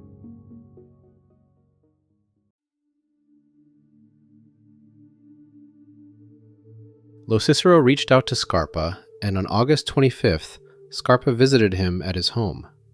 He had only seen the older man once since he returned from Italy, and Scarpa gave the excuse for not visiting more as he was doing Lo Cicero a favor since the IRS was intensively looking into him. That June, a furniture company Lo Cicero owned was burned to the ground so that business records could be destroyed. Lo Cicero told Scarpa that on August 22nd, he had a meeting with Joe Magliocco, where he voiced his grievance at how the election was handled and also expressed his unhappiness that he was not reappointed as a capo. Magliocco assured him that he would be, and he was just moving slow, but everything would work out so long as Lo Cicero remained loyal. Lo Cicero claimed that he was offered to be the acting capo of Harry Fontana's crew because that man was on the lam, but he turned it down. He also said that he had been in contact with the Gallos and that Larry was threatening to resume fighting. Apparently, the death of Profaci has caused another truce, but now their patience was running out. Lo Cicero told Larry that if he did not like the current arrangement, he could go and resume fighting, but Lo Cicero also said he felt that things could be worked out if Larry decided to hold off. On September 10th, Lo Cicero told Scarpa that Scarpa had been assigned to murder Magliocco. The next day they went to Magliocco's estate and cased it out. Lo Cicero told Scarpa that he expected to have commission approval within a couple of days. He also told Scarpa that it was possible the commission would decide to handle the hit instead of them. He informed Scarpa that the Gallo War was still ongoing, but they would not be looking for us. This indicated that Lo Cicero had made some kind of alliance with Larry Gallo. Perhaps his offer to the commission was that he would end the conflict in exchange for control of the family he was a founding member of. But for that to happen, Magliocco would have to go. This information panicked his FBI handlers, as they could not knowingly have an informant participate in a murder, and he was ordered not to be part of it. This incident would be a learning moment for Scarpa, and he would later on not be so forthcoming about his illegal activities. On September 14th, Scarpa went to Lo Cicero's home, and he thought they were going to case Magliocco's estate again. Lo Cicero told him it was unnecessary, and he also formally told Scarpa that the commission was not going to approve Magliocco as the new boss, given that the Gallo War was still ongoing. This was the last time the possible murder of Joe Magliocco was discussed. Scarpa told the FBI that he suspected Lo Cicero might have just been testing Scarpa to gauge his loyalty should he try to make a power play. The other possibility was that the commission denied his assassination request. Scarpa did not believe then that there would be any immediate action taken against Magliocco by Lo Cicero. While Lo Cicero was not in a position to kill Magliocco, he continued to work behind the scenes to undermine the new boss. One opportunity came when there was a business dispute between Greg Scarpa and Carmine Persico. Persico had apparently pinched a numbers runner from Scarpa, which caused a dent in Scarpa's revenues. Magliocco had ordered that the runner be returned to Scarpa, but Persico ignored this. Lo Cicero instructed Scarpa to bring the matter up again, so that Magliocco could once again rule in his favor and then be disregarded. This act of disrespect was then going to be filtered to the commission so that they could see that Magliocco had no control over his family and could then be ordered to be removed. Apparently, Carlo Gambino was also in on this plan. At a September 29th meeting between Lo Cicero and Scarpa, the older man bragged that some NYPD detectives wished that he would take over the family because they knew he would bring back order. Scarpa asked Lo Cicero if it was possible for the Gallos to rejoin, and he responded that under his leadership, it would be. By October, Scarpa was visiting Lo Cicero multiple times a week, and he was bragging that all this unfortunate family business will be settled by the holidays. On October 25th, Lo Cicero told Scarpa that he had been summoned to a meeting with Magliocco, but he did not know what it was about, and he did not divulge what happened when Scarpa met with him afterwards. Whatever did happen at that meeting, it didn't affect Lo Cicero's resentment towards Magliocco. On November 26, 1962, Scarpa told his FBI handlers Lo Cicero confided in him that the commission did not approve of how Magliocco held an election to become the boss without the commission's consent. He said the commission was bypassed completely and that the choice to hold the election was wrong. He claimed that he had the backing of the commission and most of the other bosses in the country. He also expected Magliocco to be deposed by the commission before the year ended. Scarpa believed that Lo Cicero was trying to position himself to be the next boss of the family through commission appointment. The holidays came and went with Lo Cicero's hopes never realized. The leadership situation for the family remained unchanged, with Magliocco recognized as boss by his own members, while also being denied a seat on the commission. The discontent in his ranks between the Gallo War and Lo Cicero's subversions was not making him look like a legitimate leader. In the first days of 1963, Lo Cicero was summoned for a meeting with Magliocco. He went into it feeling nervous, as he knew that his death would solve a lot of the new boss's problems. Lo Cicero also owed Magliocco $10,000, and he brought all the cash he had, which was $4,000, as a down payment, and also maybe as a subtle reminder that if he was killed, then Magliocco wouldn't get the rest of the money. Ambrose also confirmed from Scarpa about his willingness to perform a hit on the gallows if he was ever asked. First, he refused to accept the money and said Lo Cicero should just pay it back later because he was under financial strain and needed the money more than the boss did. He also had a proposition. If Lo Cicero agreed to throw his support behind him, then he would appoint him as underboss. Right now, John Miseraca, a former captain from the New Jersey crew, held that title, but he was not bringing the political unity that Magliocco needed. Lo Cicero gave him the impression that he was on board. By now, Joe Gallo was in prison, and Magliocco decided that all resources were needed to locate and kill Larry Gallo. The idea was that with Larry dead, the resistance from his faction would crumble, and his men would be allowed to realign with the family on a case-by-case basis. Magliocco needed to squash this matter so that he could remove the commission's arguments about discontent in his ranks. Lo Cicero appeared to be on board too. Perhaps he knew that by now, the commission was not going to forcibly remove Magliocco, and the underboss role was the best he could angle out of this situation.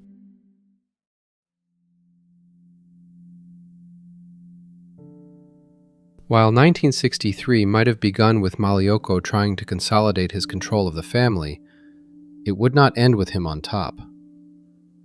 For one thing, they never seemed able to locate Larry Gallo. He could never be found when hitmen combed the streets. They even came up with a plan that should Larry Gallo get arrested, then a couple Profaci soldiers would purposefully get arrested as well, so they could be in the same jail, and then murder the man. There would occasionally be stories of Larry Gallo spending hours in local bars without anyone bothering him. Apparently, these stories only became known after Larry left and disappeared. His confidence to occasionally be brazenly out in the open for so long led to Lo Cicero and other members believing that he might be working with the FBI, and these bar visits were actually sting operations designed to entrap shooters before a hit could go down. From Scarpa's accounts, Lo Cicero was becoming nervous in March of that year, requesting Scarpa to pay him daily visits where he complained about how he believed that the IRS was closing in on him.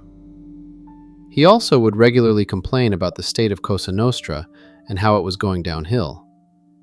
Scarpa also told his handlers that Joe Colombo reached out to him and gave him a piece of his numbers racket as he knew Scarpa was financially struggling. From Scarpa's perspective, it seemed like Colombo and Sonny Franzese were becoming close with Magliocco. Magliocco had promoted them to captain positions, and they seemed to be trusted because the boss must have felt like they owed him loyalty for their successes. In April, there was a general law enforcement crackdown on all known mobsters after members of Gambino family captain Carmine Lombardozzi's crew beat up an FBI agent. This caused a lot of resentment in Greg Scarpa's world, since it was affecting everyone's income, and it was also recognized as a very stupid thing to have done. Lo Cicero personally felt that the men who attacked the agent should be killed as a punishment, and he would have done that had they been working for him. On April 23rd, Lo Cicero approached Scarpa with a business proposition. He had come into possession of $240,000 worth of stolen bonds and needed them fenced. He wanted Scarpa to reach out to his contacts with the intention that they could sell them for 10 cents on the dollar. Lo Cicero would make $24,000 from this deal, and he would give Scarpa a 15% commission. In May, Lo Cicero was in the hospital for a hernia operation when a daily news article ran which stated that Lo Cicero was backing the Gallos in their war. Scarpa went to the hospital to confront his mentor, but Lo Cicero was under the effects of anesthesia and could not talk. Scarpa then went to pay Ambrose Magliocco a visit at his legitimate business, which was the Arrow Linen Supply Company.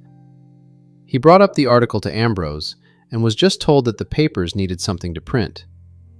On May 29th, Scarpa received a request from Lo Cicero to visit him in the hospital. By now, the daily news article seemed to be forgotten, but Lo Cicero wanted to ask Scarpa about another article regarding a dead body that was found. He told Scarpa that it was one of our jobs. He boasted to Scarpa that the order to kill this person came from Joe Magliocco, and it was given to Lo Cicero to make it happen.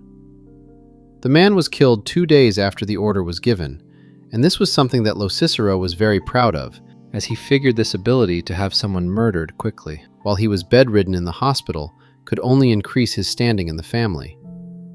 But instead, it only caused more discontent in the family's management. NYPD records indicated that the murder victim was 21-year-old John Tuccilio from Brooklyn. Some accounts say that he had been dating the daughter of an unnamed friend of ours, while others say he was planning to rob this person's house with a few of his friends. When Joe Magliocco was told of what this kid had done, he then instructed a person, whose name is redacted, to take care of this. This person then approached Lo Cicero, who suggested that the kid should die, and the unnamed person agreed. Lo Cicero was planning to have the other young hoods associated with Tuccilio killed, when word came directly from Magliocco to not do it. Apparently Magliocco was displeased as he did not give the order to commit murder, and felt that it was overkill. In his mind, everyone in the organization started out as a young thief, and the appropriate punishment would have been to perform a beating. Lo Cicero once again felt resentment toward Magliocco, and told Scarpa that the real reason he stopped the additional hits was political. He must have felt that the first one was so successful in making Lo Cicero looking good to the rest of the family that Magliocco did not want it repeated.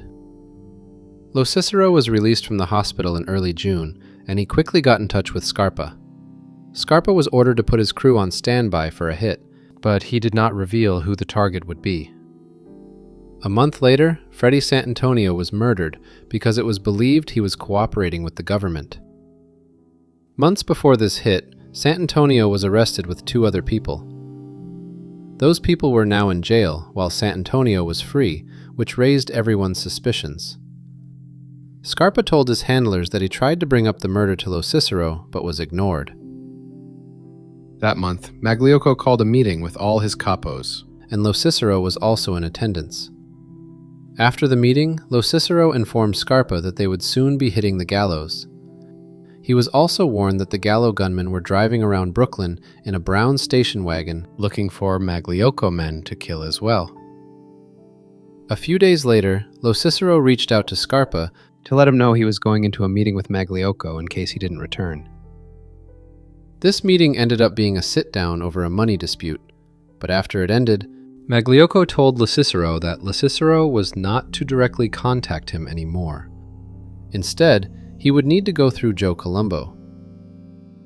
Lo Cicero tried to spin this to Scarpa as an achievement, since Magliocco lived on Long Island, and it was a hassle to always travel there. Scarpa viewed it differently. To him, this was a reprimand, and since Lo Cicero did not have an official role in the family, this order put him under Joe Colombo's authority. In August, Lo Cicero summoned Scarpa and other individuals whose names were redacted to his home. He explained to them that they had won their point.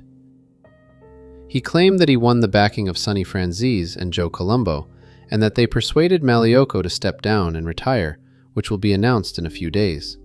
He also told them that the younger generation will now take on the executive roles, while the older one will stay on as advisors. Scarpa told his FBI handlers that he did not believe any of this, and he figured that it was a deceitful trick on Lo Cicero's part. By now, he no longer had any faith or trust in his former mentor. Lo Cicero was planning to leave New York for a vacation based on his doctor's orders, and he put Scarpa in charge of his affairs. Scarpa was warned not to let anyone take any actions or carry out any orders without Joe Colombo's approval. If any other capos gave them any orders, Scarpa was directed to stall for as long as possible. Lo Cicero also confided that with Magliocco stepping down, he expected to either be the next boss or at least be in a position of leadership. Lo Cicero believed that by the end of August, Magliocco was going to retire, and a three-man ruling commission would be put in his place until a new boss was formalized. Scarpa did not see it possible for Lo Cicero to win an election to be the next boss, as many people did not like him, but he also conceded that stranger things have happened. Scarpa heard from other members the rumor about Magliocco planning to retire, but he had no idea for why this would happen and also found it hard to believe. He speculated to FBI agents that if it happened, then the three-man ruling panel would be a reality until the business with the gallows was settled. He also speculated that Joe Colombo had a good shot to be the boss, as he was building a large following. On September 5th, Scarpa had a meeting with Ambrose Magliocco, where he was formally told that 2 days earlier, Magliocco held a meeting with his capos. It's unclear why Scarpa was not there, but at this meeting, Magliocco announced his retirement, stating that he was doing it because of ill health. According to him, a boss needs to travel, and his poor health had kept him confined to his Long Island farm. Ambrose also told Scarpa that another reason for his retirement was that Joe Magliocco was personally very hurt by the way that Charles Lo Cicero maneuvered against him. The two men went back all the way to the 1920s when the family was formed, and Lo Cicero even owed Magliocco $65,000, which Magliocco had never complained about. Magliocco always considered himself to be a good friend, and Lo Cicero only paid it back with resentment and betrayal. Magliocco mentioned in his resignation that underboss John Miseraca would be taking over until a new boss was formalized. There was no talk of a three-man commission-appointed committee. Scarpa correctly deduced that there was more behind Magliocco's resignation than ill health. In the bigger picture, Magliocco agreed to conspire with Joe Bonanno to kill the heads of the other families and make New York one giant organization, but the plot was betrayed to the commission when Magliocco gave the murder contracts to Joe Colombo. But for now, he and the rest of the Profaci family did not know all this. In the fall of 1963, Joe Profaci went on television and testified in front of America about the existence of the Mafia and how it operated. And behind the scenes, what was now called the Magliocco family was also in a state of chaos due to increased law enforcement and the fact that they were still officially leaderless. In October, Lo Cicero bragged to Scarpa that the commission offered him the boss position, but he decided to turn it down. He said he thanked Carlo Gambino for the honor, but insisted that the job should go to the younger generation. Scarpa personally felt that Lo Cicero was lying in an attempt to make himself look important. Meanwhile, all of the capos, including Scarpa, were wondering what was going to happen. However, with Magliocco out of the picture, the Gallo War seemed to be coming to an end as well.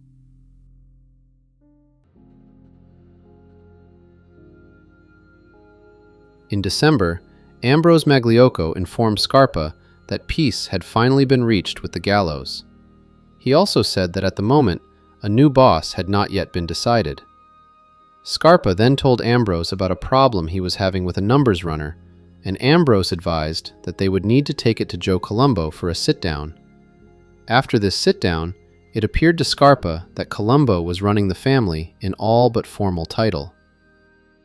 Joe Colombo owned a realty company and would often meet with his associates at his office.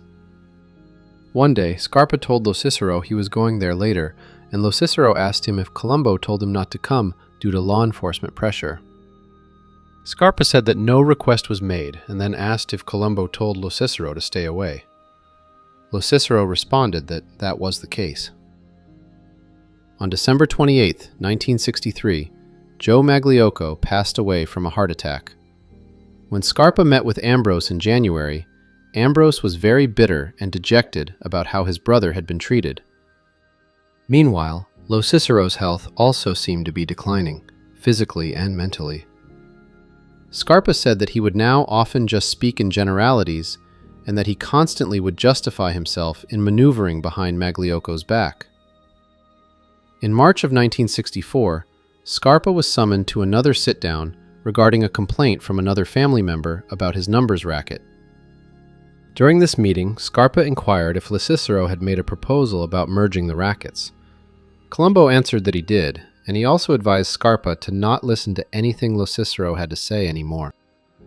Colombo ended the meeting by telling Scarpa that he wanted him to visit him more frequently. When Scarpa asked if Colombo was not afraid of law enforcement seeing them together, he was told not to worry about that. Just come see him more. A few weeks later, it was announced that Colombo was the new boss, and Salvatore Mineo was named his underboss. In April, it was reported that Colombo had a meeting with Larry Gallo, and he was brought back into the family. Also in April, when Scarpa was on his way to meet with Vinnie Alloy in a lunchette, he happened to run into Charles Lo Cicero, who then came and sat in on their meeting. A few days later, he met with Colombo and Alloy again, where Colombo criticized Scarpa for bringing Lo Cicero to the meeting and always telling him everything about what is going on. Scarpa explained that he had happened to run into Lo Cicero and that the old man then invited himself. He also claimed to have not seen the man for 3 weeks before that. Colombo then went on a rant that he was going to set Lo Cicero straight, and that the old man better follow the rule that if a matter did not concern him, then he needed to mind his own business. Colombo told Scarpa that he liked him and had plans for him to help run the family in the near future. A couple days after this, Scarpa learned that Colombo had been officially approved by the commission to be the boss. Colombo declared that captains were no longer allowed to take rackets from their soldiers, and that they were to always be available when called. The same decree went for the soldiers. Colombo also had an internal audit done on the family and determined that there were 114 members. He then reorganized the family into 10 crews, each with a captain and 9 soldiers. The other 4 men would be the management, with 1 soldier working directly for the underboss. The consigliere position was still vacant at this moment. Colombo also removed Lo Cicero from the Fontana crew and put him directly under Colombo.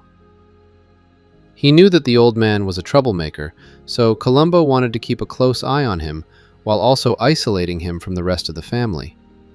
Former underboss John Miseraca was demoted to captain. After these events in the early summer of 1964, there is a gap in Scarpa's FBI file between then and 1967. Perhaps with his future looking bright in the family, he decided to stop talking to the FBI.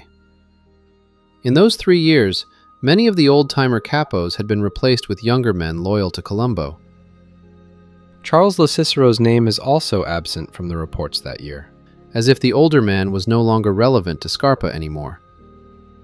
Charles Lo Cicero was murdered on the morning of April 20th, 1968, while he drank a strawberry malt in a Brooklyn lunchette. Someone entered the doorway and shot him to death. Like most mob hits, witnesses said the killer wore a mask and they couldn't see his face. The gunman then disappeared into the crowd, leaving the murder unsolved.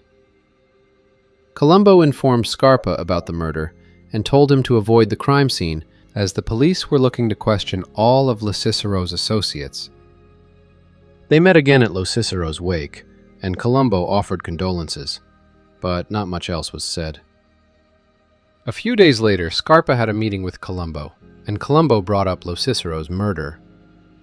He asked Scarpa how he felt, and Scarpa admitted that he had no love for the man now, despite their earlier relationship.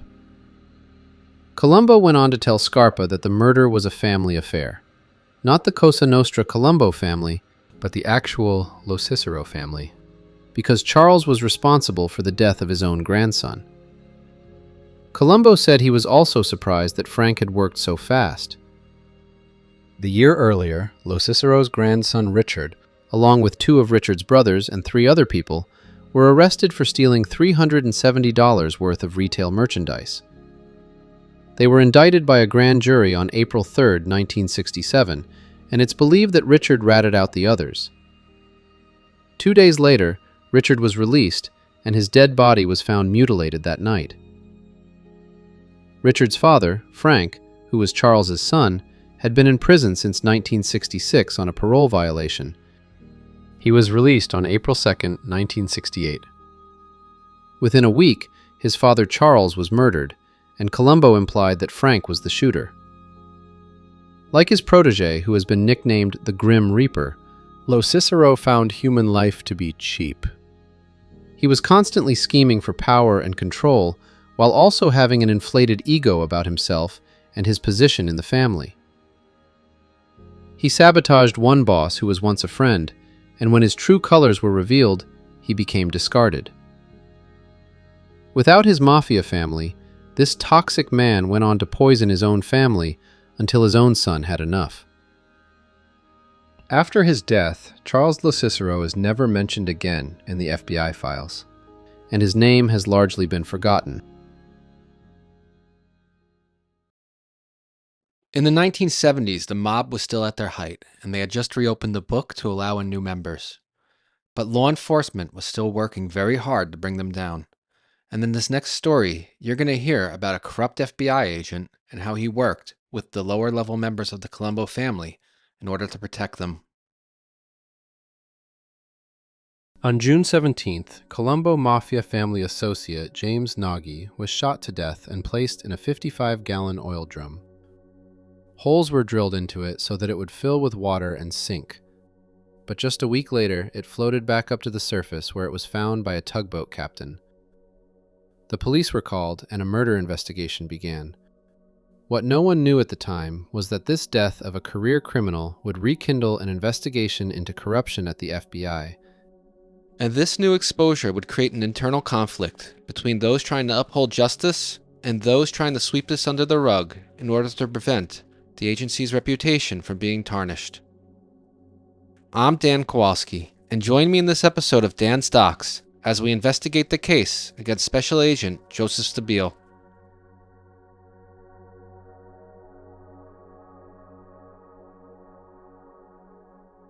Before we dive in, I'd want to point out that this is a very obscure piece of Mafia history, and most of the people involved do not have photos online in public databases that I could find.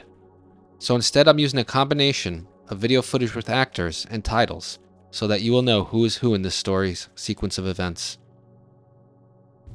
During the 1950s, there was a large public debate on whether the Mafia, as we know it, even existed.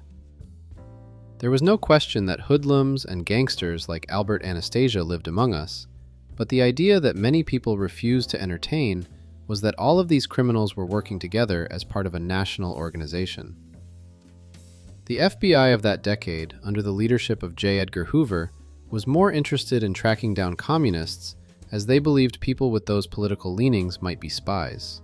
And that direction was not the wrong one to be focusing on, given that Julius and Ethel Rosenberg were American communists and scientists that gave the Soviet Union secrets about the American nuclear program, which allowed the Russians to have the bomb years earlier than expected. For Hoover, he viewed mobsters and their rackets to be local law enforcement problems, and many political leaders agreed. But at the time, many police officers were overworked, underpaid, and constantly put their lives at risk. So, when a hoodlum approached them and offered cash to look the other way during what many see to be a victimless crime, they took the money. This was the New York City that Special Agent Stabile came up from. He was born in 1928 and came from an NYPD cop family. His career in law enforcement began in the NYPD, where it can be almost certain that he was on the take, given his later actions and contacts. But Stabile decided to move up in his career and joined the FBI in 1962. This was a few years after Special Agent Anthony Villano joined up with the Bureau. Villano is very important in this story for two reasons. Number one is that he's the one who went to the FBI leadership when he heard about Stabile's corruption. Number two is that his 1977 memoir, Brick Agent, is one of the primary sources of this video. Brick Agent is out of print, and used copies sell for about $50 online. Hoover had a policy that all agents needed to work in cities that they did not live in before. He did this as a way to preemptively discourage corruption. Stabile was posted in Portland and Kansas City. Sometime around 1967, he was brought back to New York. Villano's book, Brick Agent, was published in 1977, which was 1 year before Stabile's eventual conviction, and it played a role in Stabile's eventual downfall. The book was a mix of him showing disgust for how the FBI's leadership handled the corruption allegations against Stabile, and it also created public pressure to eventually bring charges. But because it was written when the events were just allegations, many of the names in the book of the real people involved had been turned into aliases.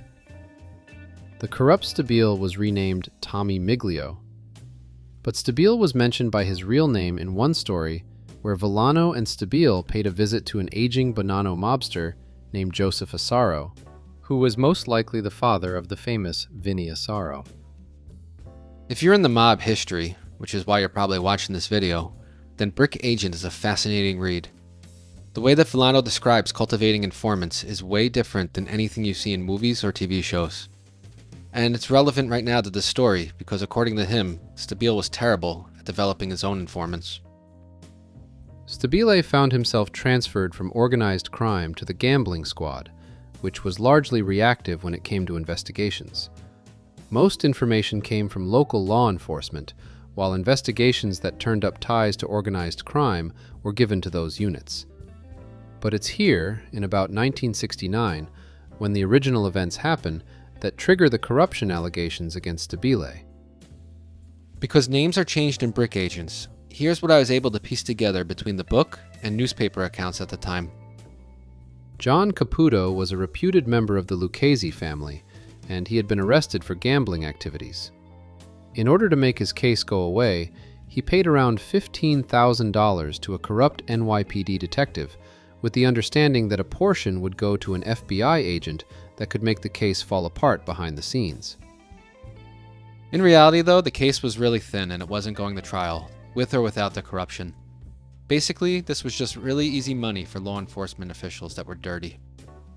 Stabile kept the majority of the money, while the sergeant split his share with some of his guys. This would come back to haunt Stabile a few years later, when one of these cops was having a drink after work with an FBI agent, and he complained about how this guy Stabile ended up pocketing most of the money.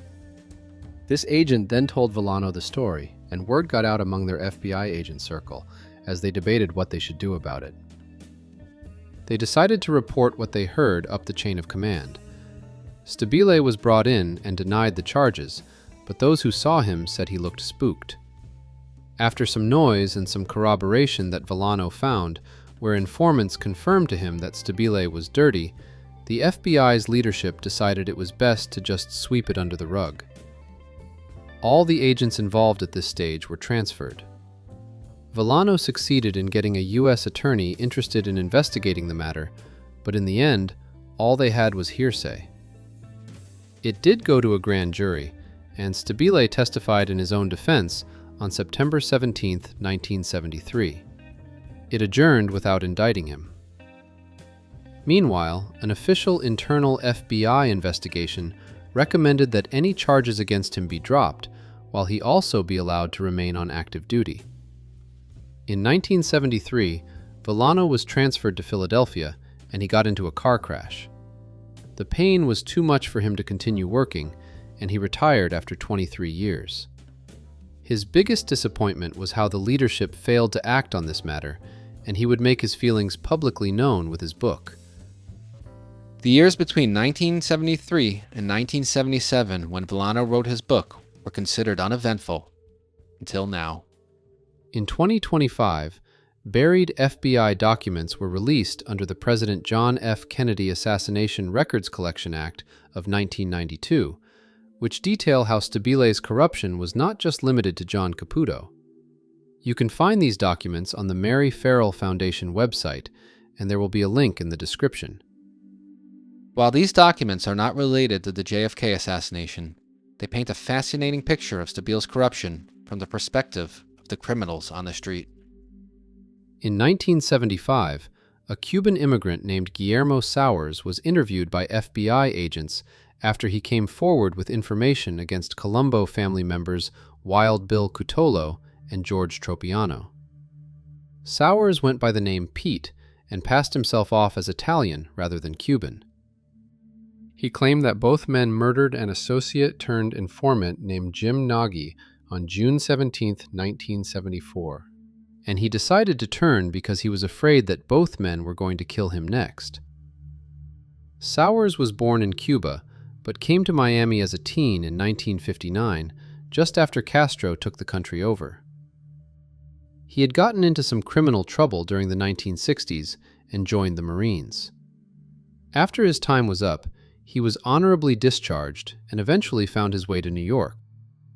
He worked odd jobs at first before finding his place in the supermarket business, where he eventually became a manager. In 1971, he met and became friendly with Associated Foods truck driver Andy Carlisi. The two worked out a scam where a few items from Carlisi's deliveries would remain on the truck while being counted as delivered. Carlisi would then sell these stolen items, and the two men split the money. The two men got along well, and one night they went out for a drink to a cocktail lounge. It was here that Sowers was introduced to the future underboss of the Colombo Crime Family, Bill Cutolo. But at this time, Cutolo was still just a mob associate. Cutolo had a proposition. If Sowers could tip him off to when there was a lot of cash in the store, then Cutolo could rob it. In exchange, he could get a cut. Sowers agreed to it and said he wanted 10 grand for his trouble. Over the months, Sowers would meet with Cutolo more, without discussing the inside job heist, and he was eventually introduced to Cutolo's superior, Colombo family soldier, George Tropiano. This George Tropiano is different from the George Tropiano who was a captain in the Bonanno family that was arrested in 2018.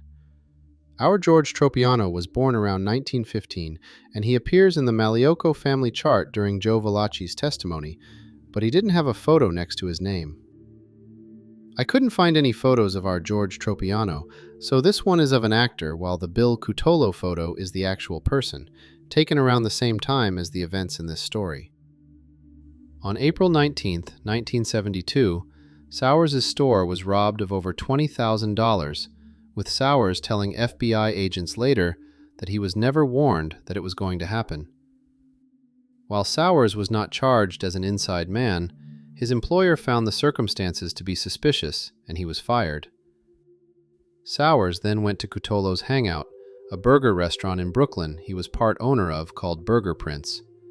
He was demanding his cut and had a sit-down with Tropiano. The older man explained to him that he had no money coming to him because it was already divided and there was nothing left. But he offered to bring Sowers into his small crew, where he could make some money from future jobs. With no options, Sowers agreed. Sowers' value was that he could drive, which was an essential role for a crew that specialized in truck hijackings. In addition to being completely used and burned, Sowers received his second lesson in mob loyalty when he learned that the two men who robbed his store turned in $16,000 to Tropiano. One of these men was James Nagy, and Tropiano gave him $2,500 back for his work. Sowers didn't speak up, but he knew that the men held $5 grand for themselves. Sowers said that he told Tropiano that his name was Pete Katina and that his uncle was a mobster named Jerry Katina. He says he lied about this so he could be accepted, but that doesn't seem to make any sense because as soon as they looked into him, they would have discovered his fake name and then he would have been done. However, He was definitely known as Pete and not Guillermo. Here is how Stabile fits back into this story. One day, Sowers was hanging out with Nagi, Cutolo, and Tropiano at the Burger Prince, and Nagi was complaining about some legal problems he was having due to a hijacking he was involved in. Cutolo asked Tropiano if their friend could help out, and Tropiano made a phone call. When he returned, he said that it was possible. Cutolo wrote a name and phone number down on a napkin, which Sowers saw. He said it looked like it said Joe Stabile. Stabile was now based in Boston, which makes sense given how everyone was split up following Villano's accusation. Sowers does not know if Nagi called Stabile, as he knew he should, only mind his own business. This corrupt Fed would be brought up a few times by Cutolo when Sowers was around, but he was never called by his full name. It was always a nickname, and it varied between Joe Stops, Joe Stubbs, and Joe the Fed. Cutolo explained that Joe the Fed received a monthly payment that ranged between $1,000 and $5,000, depending on the quality of his information. What he gave to the Colombos was information like undercover car models and license plates, or information about upcoming indictments and investigations. At the end of 1972, Sowers abruptly stopped hanging around the gang and tried to resume a legitimate life as a grocery store manager. He was successful throughout 1973, but then his life changed after Jim Nagi paid him a visit. Nagi explained to Sowers that he had been ordered by Tropiano to kill him, but he was willing to give him a chance. Sowers then went to Burger Prince to ask why Tropiano was angry at him. He did not receive a clear answer, but it was heavily suggested that he return to being part of the group, which he did. He was also placed directly under Cutolo's supervision. That year, Tropiano and Cutolo had a scam where they would buy cigarettes and liquor in North Carolina, where the lack of taxes made them cheaper, and then they smuggled them into New York. A portion of one load was delivered to Bridgeport, Connecticut, but the buyer was late with his payment after receiving the delivery. Sowers was assigned to go talk to the buyer, and Cutolo asked to come with him so that he could take advantage of the trip to meet with Joe the Fed. It's important to note that Sowers never met Joe the Fed during his time with Cutolo. Everything he knew came from Cutolo's own mouth. Doing business with mobsters is always perilous, because these guys are crooks, and every time they're not out there stealing, they're thinking of ways of how they could steal more. One of Cutolo's New York buyers found this out the hard way when Cutolo figured he could get more money from the guy by shaking him down. Cutolo procured 5 NYPD shields, 4 police IDs, and 2 sets of FBI cards. These were given to Sowers as the New York buyer never met him. The idea was that Sowers and other men would pretend to be cops and then find the smuggled liquor. They would then demand a bribe in exchange for pretending they never saw it. The plan was working out well until one night when Sowers was stopped by the police. He had a badge and ID on him, and he quickly got rid of them so he would not be arrested for impersonating an officer. Once word got back to Cutolo and Tropiano, he was ordered to return the remaining badges and stop the shakedown. Nagi later went to Sowers to borrow the badges for his own shakedown scam, but was told that Sowers did not have them anymore. These two men became somewhat close, as they were non-Italian mafia associates. Sowers learned through conversation that Nagi claimed to be the delivery man for Joe the Fed's payoffs. He also claimed to handle the payments to corrupt cops, and secretly recorded the payoffs to use as future blackmail should he ever need it. Things went bad for Nagi in June of 1974. The 25-year-old career criminal had gotten caught up in a massive investigation due to a hijacking he was part of. On June 15th, Sowers and Cutolo were sitting down with Tropiano at the Burger Prince when Tropiano informed them that Nagi had been cooperating. As part of the deal, Tropiano learned that Nagi was going to expose their corrupt law enforcement connections, which was making a lot of people nervous. He then told the two men that he had been given the green light to kill him. The following day, Nagi's wife Linda would later tell investigators that he told her he was going to cooperate with the government and that he, her, and their child were going to be placed in witness protection. But the next day, according to Sowers, Nagy met up with his friends and was killed by Cutolo and Tropiano while Sowers watched as a witness. The group then placed him in the oil drum and sunk it into the East River, where it floated up less than a week later on June 22nd. Sowers claimed that he later asked Tropiano why he acted so quickly without giving Nagy a chance to explain himself. Tropiano shrugged him off and said it needed to be done. He also said that he needed to call Joe in Boston to tell him everything was all right now. Later, Cutolo told Sowers that he and Tropiano had been called to the carpet by the family's management for allowing Nagy to make the payments to corrupt law enforcement officials. From now on, it was all to go through a crooked attorney. Cutolo later explained to Sowers that he met Joe the Fed through Greg Scarpa, Joe Lane, and someone named Dutchie. In July of that year, Sowers accompanied Tropiano to a meeting with Charlie Moose Panarella at the Sheepshead Bay Athletic Club. Panarella wanted information about a bug that he suspected was placed in his house, or somewhere else he visited frequently. Tropiano promised to talk to Joe the Fed about it. The implication from Sowers' statement is huge because it accuses Joseph Stabile of doing a lot more than accepting a bribe to make a case that was already going away go away. It makes it sound like Joe the Fed found out about Nagy turning and he had Tropiano kill him before he could say anything. It also makes it sound like John Caputo was far from being an isolated case and that he was working with multiple mobsters. And the amount of money he was said to have been paid in 1974 is huge. Back then, a veteran special agent was making $30,000 a year tops. This illicit money from Cutolo on behalf of the Colombos alone probably got him another 20 grand, which he didn't pay taxes on. Something changed in the relationship between Sowers, Cutolo, and Tropiano that fall, and he began to avoid the two men. He was afraid that he was going to meet the same fate as Nagy. He spoke with someone in Brooklyn's DA office about what he knew, and that honest person forwarded his story to the FBI. In 1975, Sowers told the feds everything he knew and took a lie detector test. Everything in the polygraph indicated he was being truthful, except for the details about Nagy's murder.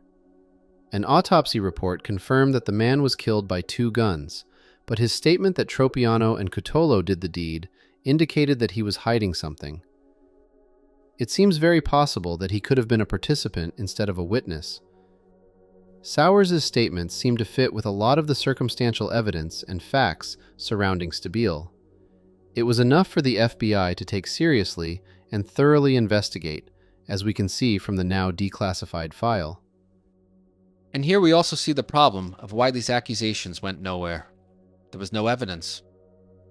Nagy had an address book that his wife gave to the FBI agents, but it didn't have anything linked to Stabile. His phone records showed no calls between him and Stabile, and no one besides Sowers recalled him ever mentioning the man. What made it even odder was that Nagy did mention an FBI agent he was working for to multiple people. Agent John Good, who had busted him for hijacking in 1970 and turned him into an informant.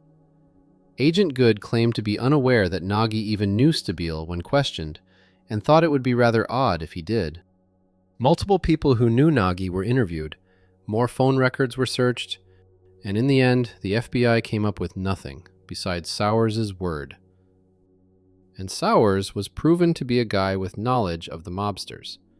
He was shown multiple surveillance photos of different men and could identify most. He was also shown multiple photos of FBI agents, including Stabile, and couldn't identify any of them. So, in the end, this investigation, as promising as it started, ended up petering out. Tropiano and Cutolo were indicted for Nagy's murder, but the case never went to trial, as the only connection was the lone witness, Guillermo Pete Sowers. And he would probably have his credibility destroyed by a half-competent defense attorney. But the investigation was thoroughly conducted. Villano suspects that the reason why it felt like his original accusation was swept under the rug was because it came from him, an FBI agent. The top leaders didn't like that, and he felt punished for it. But this was now too much to ignore. Villano was even brought in for questioning in 1975, but he was retired and had nothing new to add. So now we have Villano's original accusation, along with how it leaked outside of the FBI, despite their best efforts to squash it, plus Sauer's own statements. It seemed obvious that Stabile was dirty, and more people were becoming aware. But it was still not enough to force the leaders on top of the bureaucracy to seriously consider taking a hard look at one of their own. It wasn't that people in the FBI wanted Stabile to get away with all this. They just didn't want the scandal, because at this period, after Richard Nixon, trust in American institutions were at an all-time low, and it was believed that if the public became aware, the FBI's reputation would be damaged. Then FBI Director Clarence Kelly stepped in to try and prevent the Justice Department from proceeding further with the investigation, as he was worried that it would tarnish the agency's untouchable image, while also hurting morale. It wasn't seriously considered that by holding their own people accountable, they could build some of that lost public trust in American institutions back. Even stranger was that Stabile continued to be an active FBI agent despite all the controversy surrounding him. Why he just didn't quietly resign in exchange for all the probes against him to end is beyond me. But maybe he was making pretty good money continuing with his corruption, and he figured he could get away with it. Or maybe he knew the investigators had no real evidence. But the tides changed in 1977 when Villano's book was released, detailing how the FBI leadership helped cover up an investigation into one of their own agents. This created a new layer of public awareness that made it impossible for anyone to ignore any longer. The Justice Department reopened the case against Stabile, but the statute of limitations had run out for the original bribery charges. But there were still 2 days left to charge him for perjury in relation to his grand jury testimony. During that time, he denied making statements to another FBI agent that he was dirty, and now that agent, whose identity has been kept secret, was willing to testify against him. Stabile ended up deciding to take a plea deal and pled guilty. Most major news outlets at the time covered his indictment and his guilty plea, but there doesn't seem to be any follow-ups about his sentencing, which could have been up to 5 years with a fine. It seems like the FBI would still prefer to keep this chapter of the agency's history buried. The FBI files I have in regards to Sowers and Stabile came from a subscriber, and those were buried in Kennedy assassination documents that they had nothing to do with. The FBI's Vault website has none of the files related to the investigation into him. I find it incredible because these events all happened before I was born, and right now I'm in my 40s. You know, I think if you really want to maintain your public trust and image, the best way is to be transparent and honest instead of performing cover-ups. Hopefully we will get more information about this, given that almost everyone in this story is dead. If we're going to believe even half the accusations that Sowers made, then Joseph Stabile got off lightly. If he was that corrupt, then he should have been in prison for decades. As we will see later, corruption continued to happen, with the main difference being that there was actual accountability. But then again, maybe those cases were just too much to sweep under the rug and ignore. During the 1980s, Colombo boss Carmine Persico got caught up in the Mafia Commission trial, and he ended up being sentenced to prison for life. However, he refused to relinquish control, and he wanted to run things from when he was still in the can, despite the fact that he was never going to be a free man again. In this next story, we're going to learn about how his greed led to the Third Colombo War, and it almost destroyed the family. Cosa Nostra members as a whole tend to be rational human beings that function with logic, combined with shades of a psychopathic personality that use charm and violence to get what they want. But there is one line that divides these men while also telling you a lot about them, and that is bringing their sons into the secret society. Some bosses, like John Gotti, Carlo Gambino, Joe Bonanno, and Joe Profaci, brought their sons into the life, while others like Vincent Mangano and Vincent Gigante kept their boys out of it because they wanted to protect their children. Carmine Persico Jr. was a man that wanted to create a family dynasty within the Mafia. Persico became the boss of what is now called the Colombo family in the mid-1970s while he was in prison. He only enjoyed a few years on the streets as the leader before he was swept up in the Colombo family trial and the Mafia Commission trial in the 1980s. He acted as his own lawyer, much to the horror of the other bosses at the defense table with him, but with the evidence against him and the others so overwhelming, even a high-priced lawyer with decades of experience had no chance of winning an acquittal. Between both trials, he was then sentenced to 139 years in prison. One of the judges called Persico a tragedy because the Colombo family boss was one of the most intelligent people that he had ever met. There was no chance of Persico ever becoming a free man again, and he was shipped off to the federal prison in Butner, North Carolina, to live out the rest of his days. But despite all this, he refused to relinquish his position as the boss of the Colombo family, and in a few years, his organization would find itself split apart in a new civil war.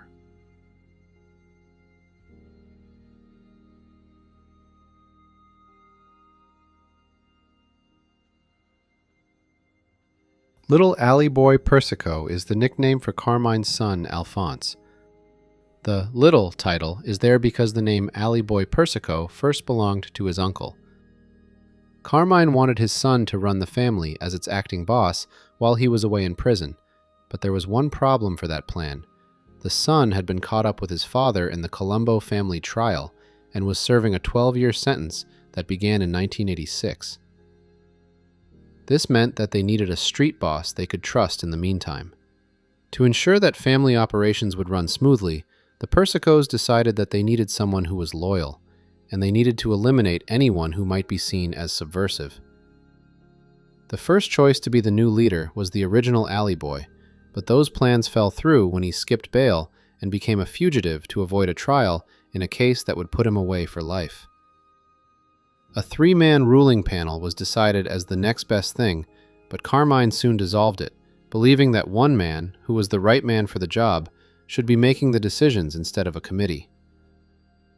To that end, they bumped up Victor Orena for the position. Born in 1934, Orena had just missed the cutoff of the Appalachian Conference to be inducted into the mob, and he was forced to wait until the 1970s to become a made man. 5 years before his promotion as acting boss, he was a soldier in the crew that Little Alley Boy commanded, and he was bumped up to acting capo after the younger Persico was sent to prison. Pleased with how he ran things, the son recommended the man to his father, and Orena was accepted. It was made clear to Orena when he accepted the promotion that he was just there to keep the seat warm until Little Alley Boy was released from prison. Otherwise, he was given a fair bit of autonomy to ensure things ran smoothly. This included having the discretion of who to accept as official members of the family. Orena's first task as acting boss was to deal with the factions within the family that might have a problem with the Persicos still running things. On orders from Little Alley Boy, Orena had capo regime Jimmy Angelino killed in 1988 because the man was viewed as a threat. Orena ran his activities, and by extension the family, as a businessman, and he knew that murder was bad for business, so he ordered his killers to dispose of their victims in a way that their bodies would never be found. The Sicilians called this White Death.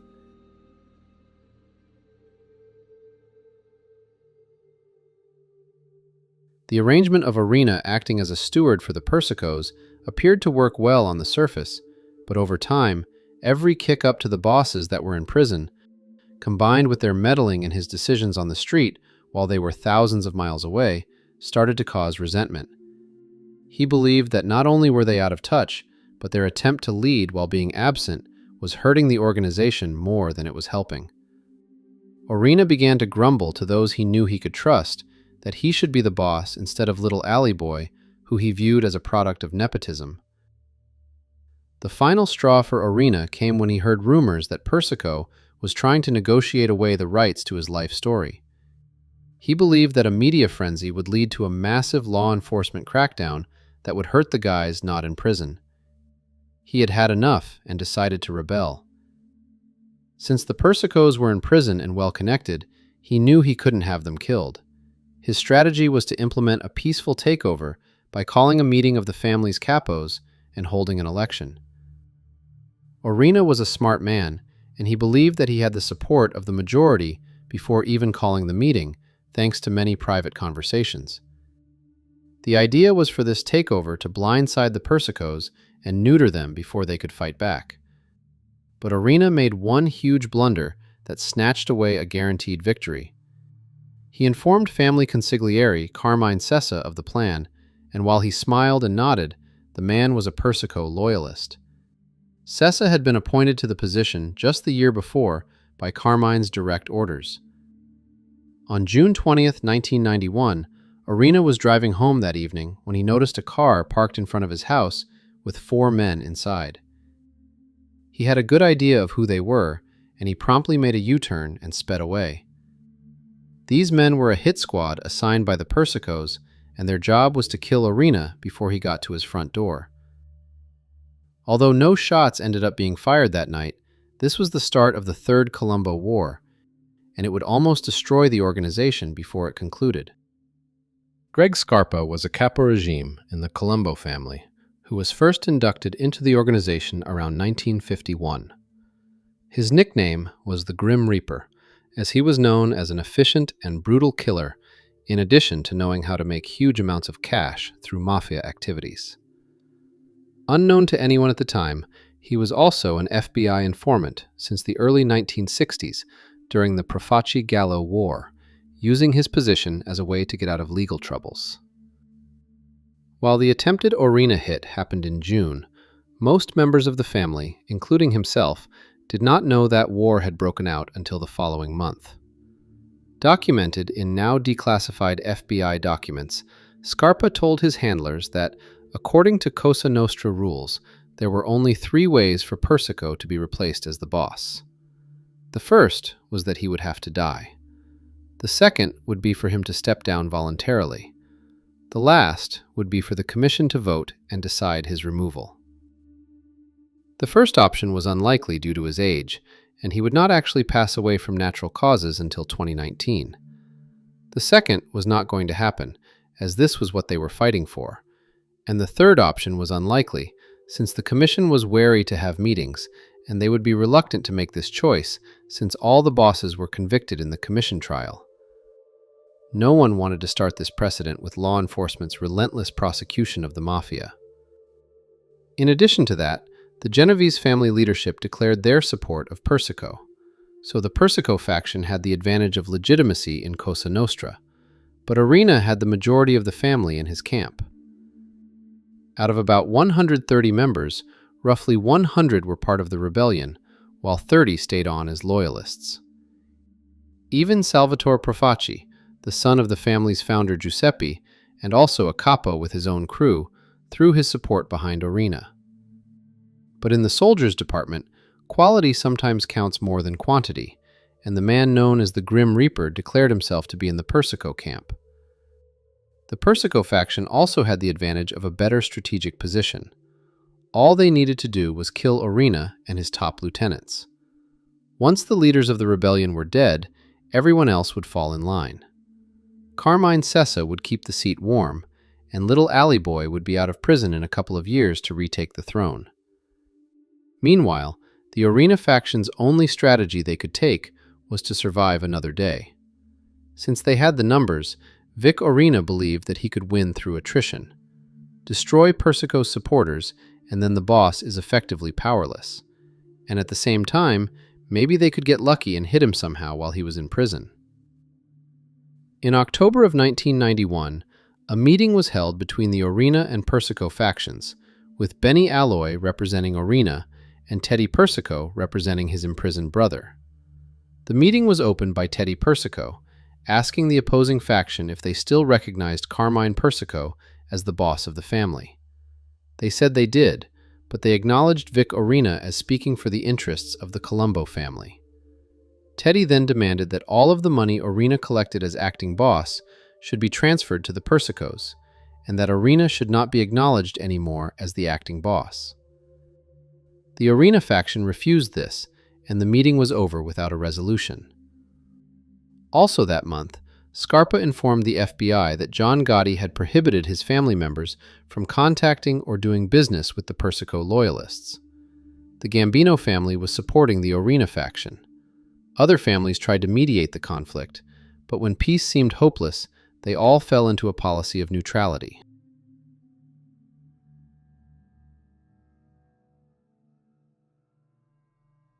Patience among the two factions ran out after the October meeting. The first recorded death of this war was associate Jackie Leal, who was killed that month.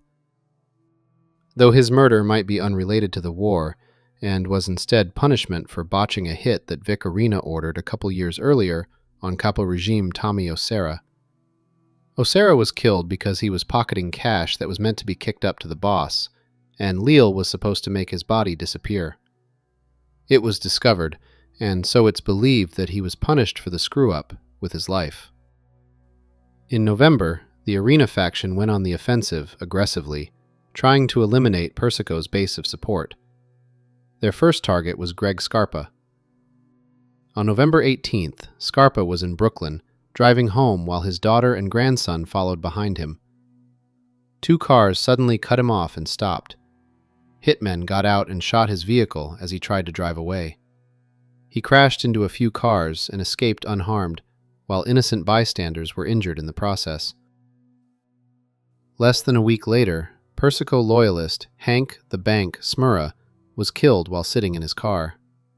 The shooter is believed to be William Wild Bill Cutolo. Smurra was one of the men waiting in the car to kill Vic Orena back in June.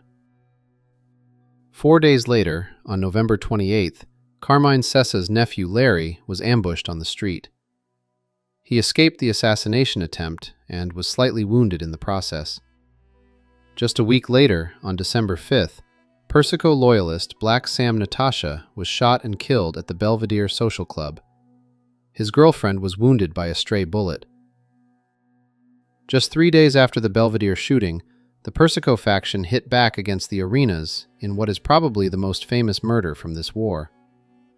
Soldier Vinny Fusaro was outside of his house putting up Christmas decorations when Greg Scarpa shot him from a distance with a high-powered rifle. The Persico faction then attempted to murder Orena associate Joseph Tolino as he was outside of a club. Tolino was shot in the foot, but the friend that he was with, Genovese soldier Gaetano Amato, was killed by accident. The Genovese declined to seek revenge, as Tolino was warned to stay away from the Colombos since they were at war, but he chose to ignore the decree.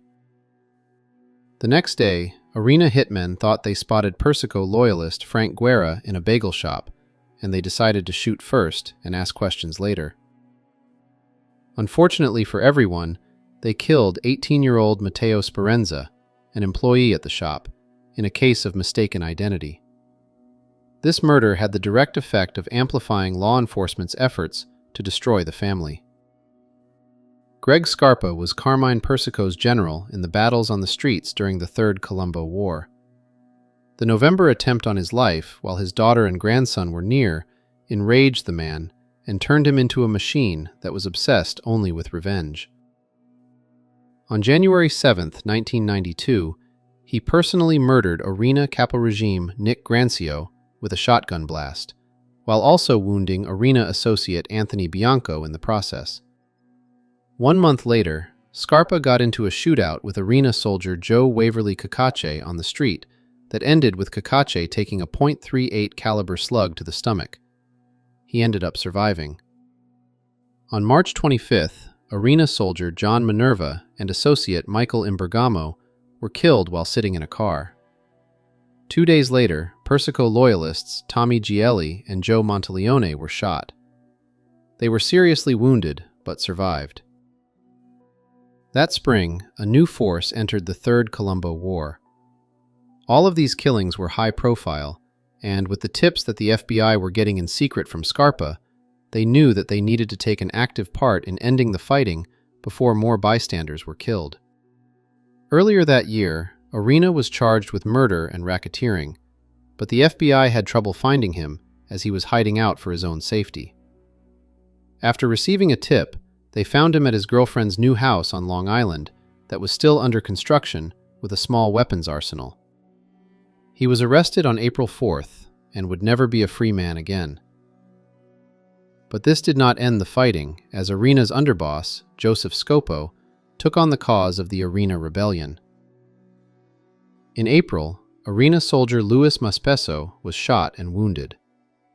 1 month later, Greg Scarpa shot Orena soldier Larry Lampassi to death. In June, the Orena faction struck back and shot at Persico associate Thomas McLaughlin. An innocent bystander named Daniel Norden was hit by one of the bullets. The fighting seemed to cool off for the summer, as there might have been some uncertainty over the future of the Orena faction, since it was becoming clear to everyone that the acting boss was never going to be on the streets again. On August 31st, the Persico faction suffered a major setback when Greg Scarpa was arrested. Scarpa was in very poor health at this point, as he was dying from AIDS, which he contracted during a blood transfusion a few years earlier. While he was killing for Persico on the streets, he was also involved with a civil suit against the hospital that performed the medical procedure. On this day, he was awarded $300,000, but as he was leaving the courtroom, he was arrested on a firearms charge that would turn into a Rico case against him, which also included 3 murders. The prosecutors were unaware that he was an FBI informant, but once the charges were brought, they could not be ignored. Even with their general off the streets and on house arrest pending his trial, the Persico loyalists kept fighting. On October 7th, Orena faction associate Stephen Mancusi was shot and killed. The Orena side retaliated by killing Persico loyalist Vincent de Pippo and his nephew Nail Mastro on October 19th.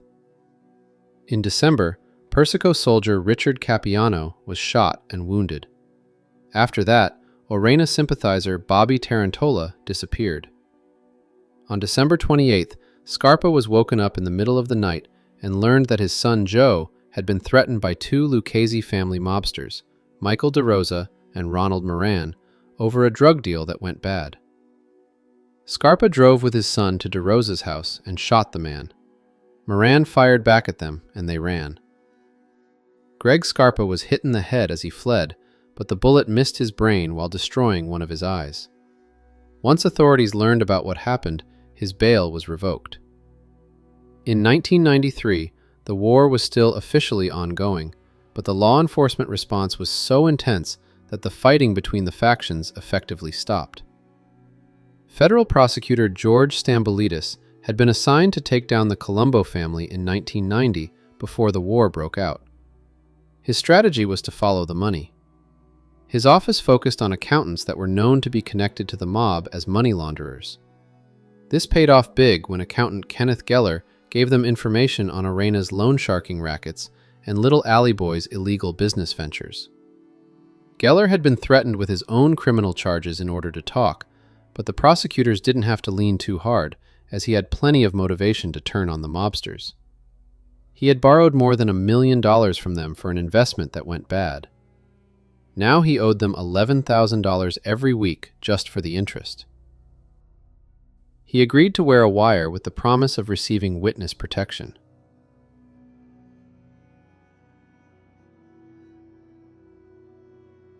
The warfare also had the effect through the family's rank and file of demoralizing them. Associates and some soldiers began to see that the greedy bosses viewed them as expendable. They began to flip after being arrested on racketeering and murder conspiracy charges. Some even came forward on their own because they feared being killed. In total, 68 capos, soldiers, and associates from both sides were indicted during the war.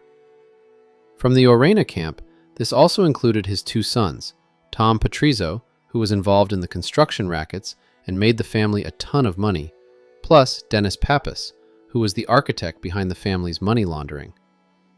Persico's brother Ted was removed from the streets, along with his cousin and future acting boss, Andy Russo. In addition to these 68 men, 12 more flipped and left Cosa Nostra as informants, while another 12 were killed in the fighting. For a family that had an estimated 130 official members, half were in prison, dead, or gone. This was a decimation. With Orena effectively gone forever and the family in shambles, the war was a Pyrrhic victory for Persico. But it could not be over until the rebel leadership was destroyed. That finally happened on October 20th, 1993, when Orena underboss Joseph Scopo was killed by associates that were hoping to get in good with the family's victorious leadership. Carmine Persico continued to rule the family as the official boss until his death in 2019. His cousin, Andy Russo, ruled as the acting boss in the years after the war, before his own trial put him away for a while. Little Alley Boy was back on the streets in 1995 and took over the family as his father planned, with Dad still being the one ultimately in charge. Little Alley Boy would later be sentenced to life in prison in 2009, but he still kept his power as best he could. When his dad died, the family was now free to select a new leader who was not in prison, and they chose Andy Russo, who was now a free man. In September of 2021, Russo was indicted on labor racketeering charges, but he died on April 18, 2022, before his trial could begin.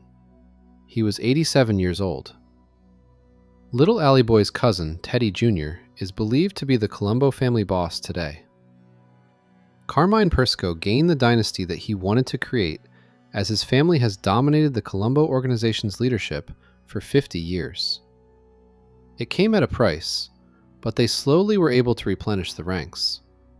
In 2004, just over 10 years since the end of the war, the FBI believed that there were 112 official members. Smaller than the estimated 130 before the conflict, but it should be safe to assume that the membership is now fully replenished.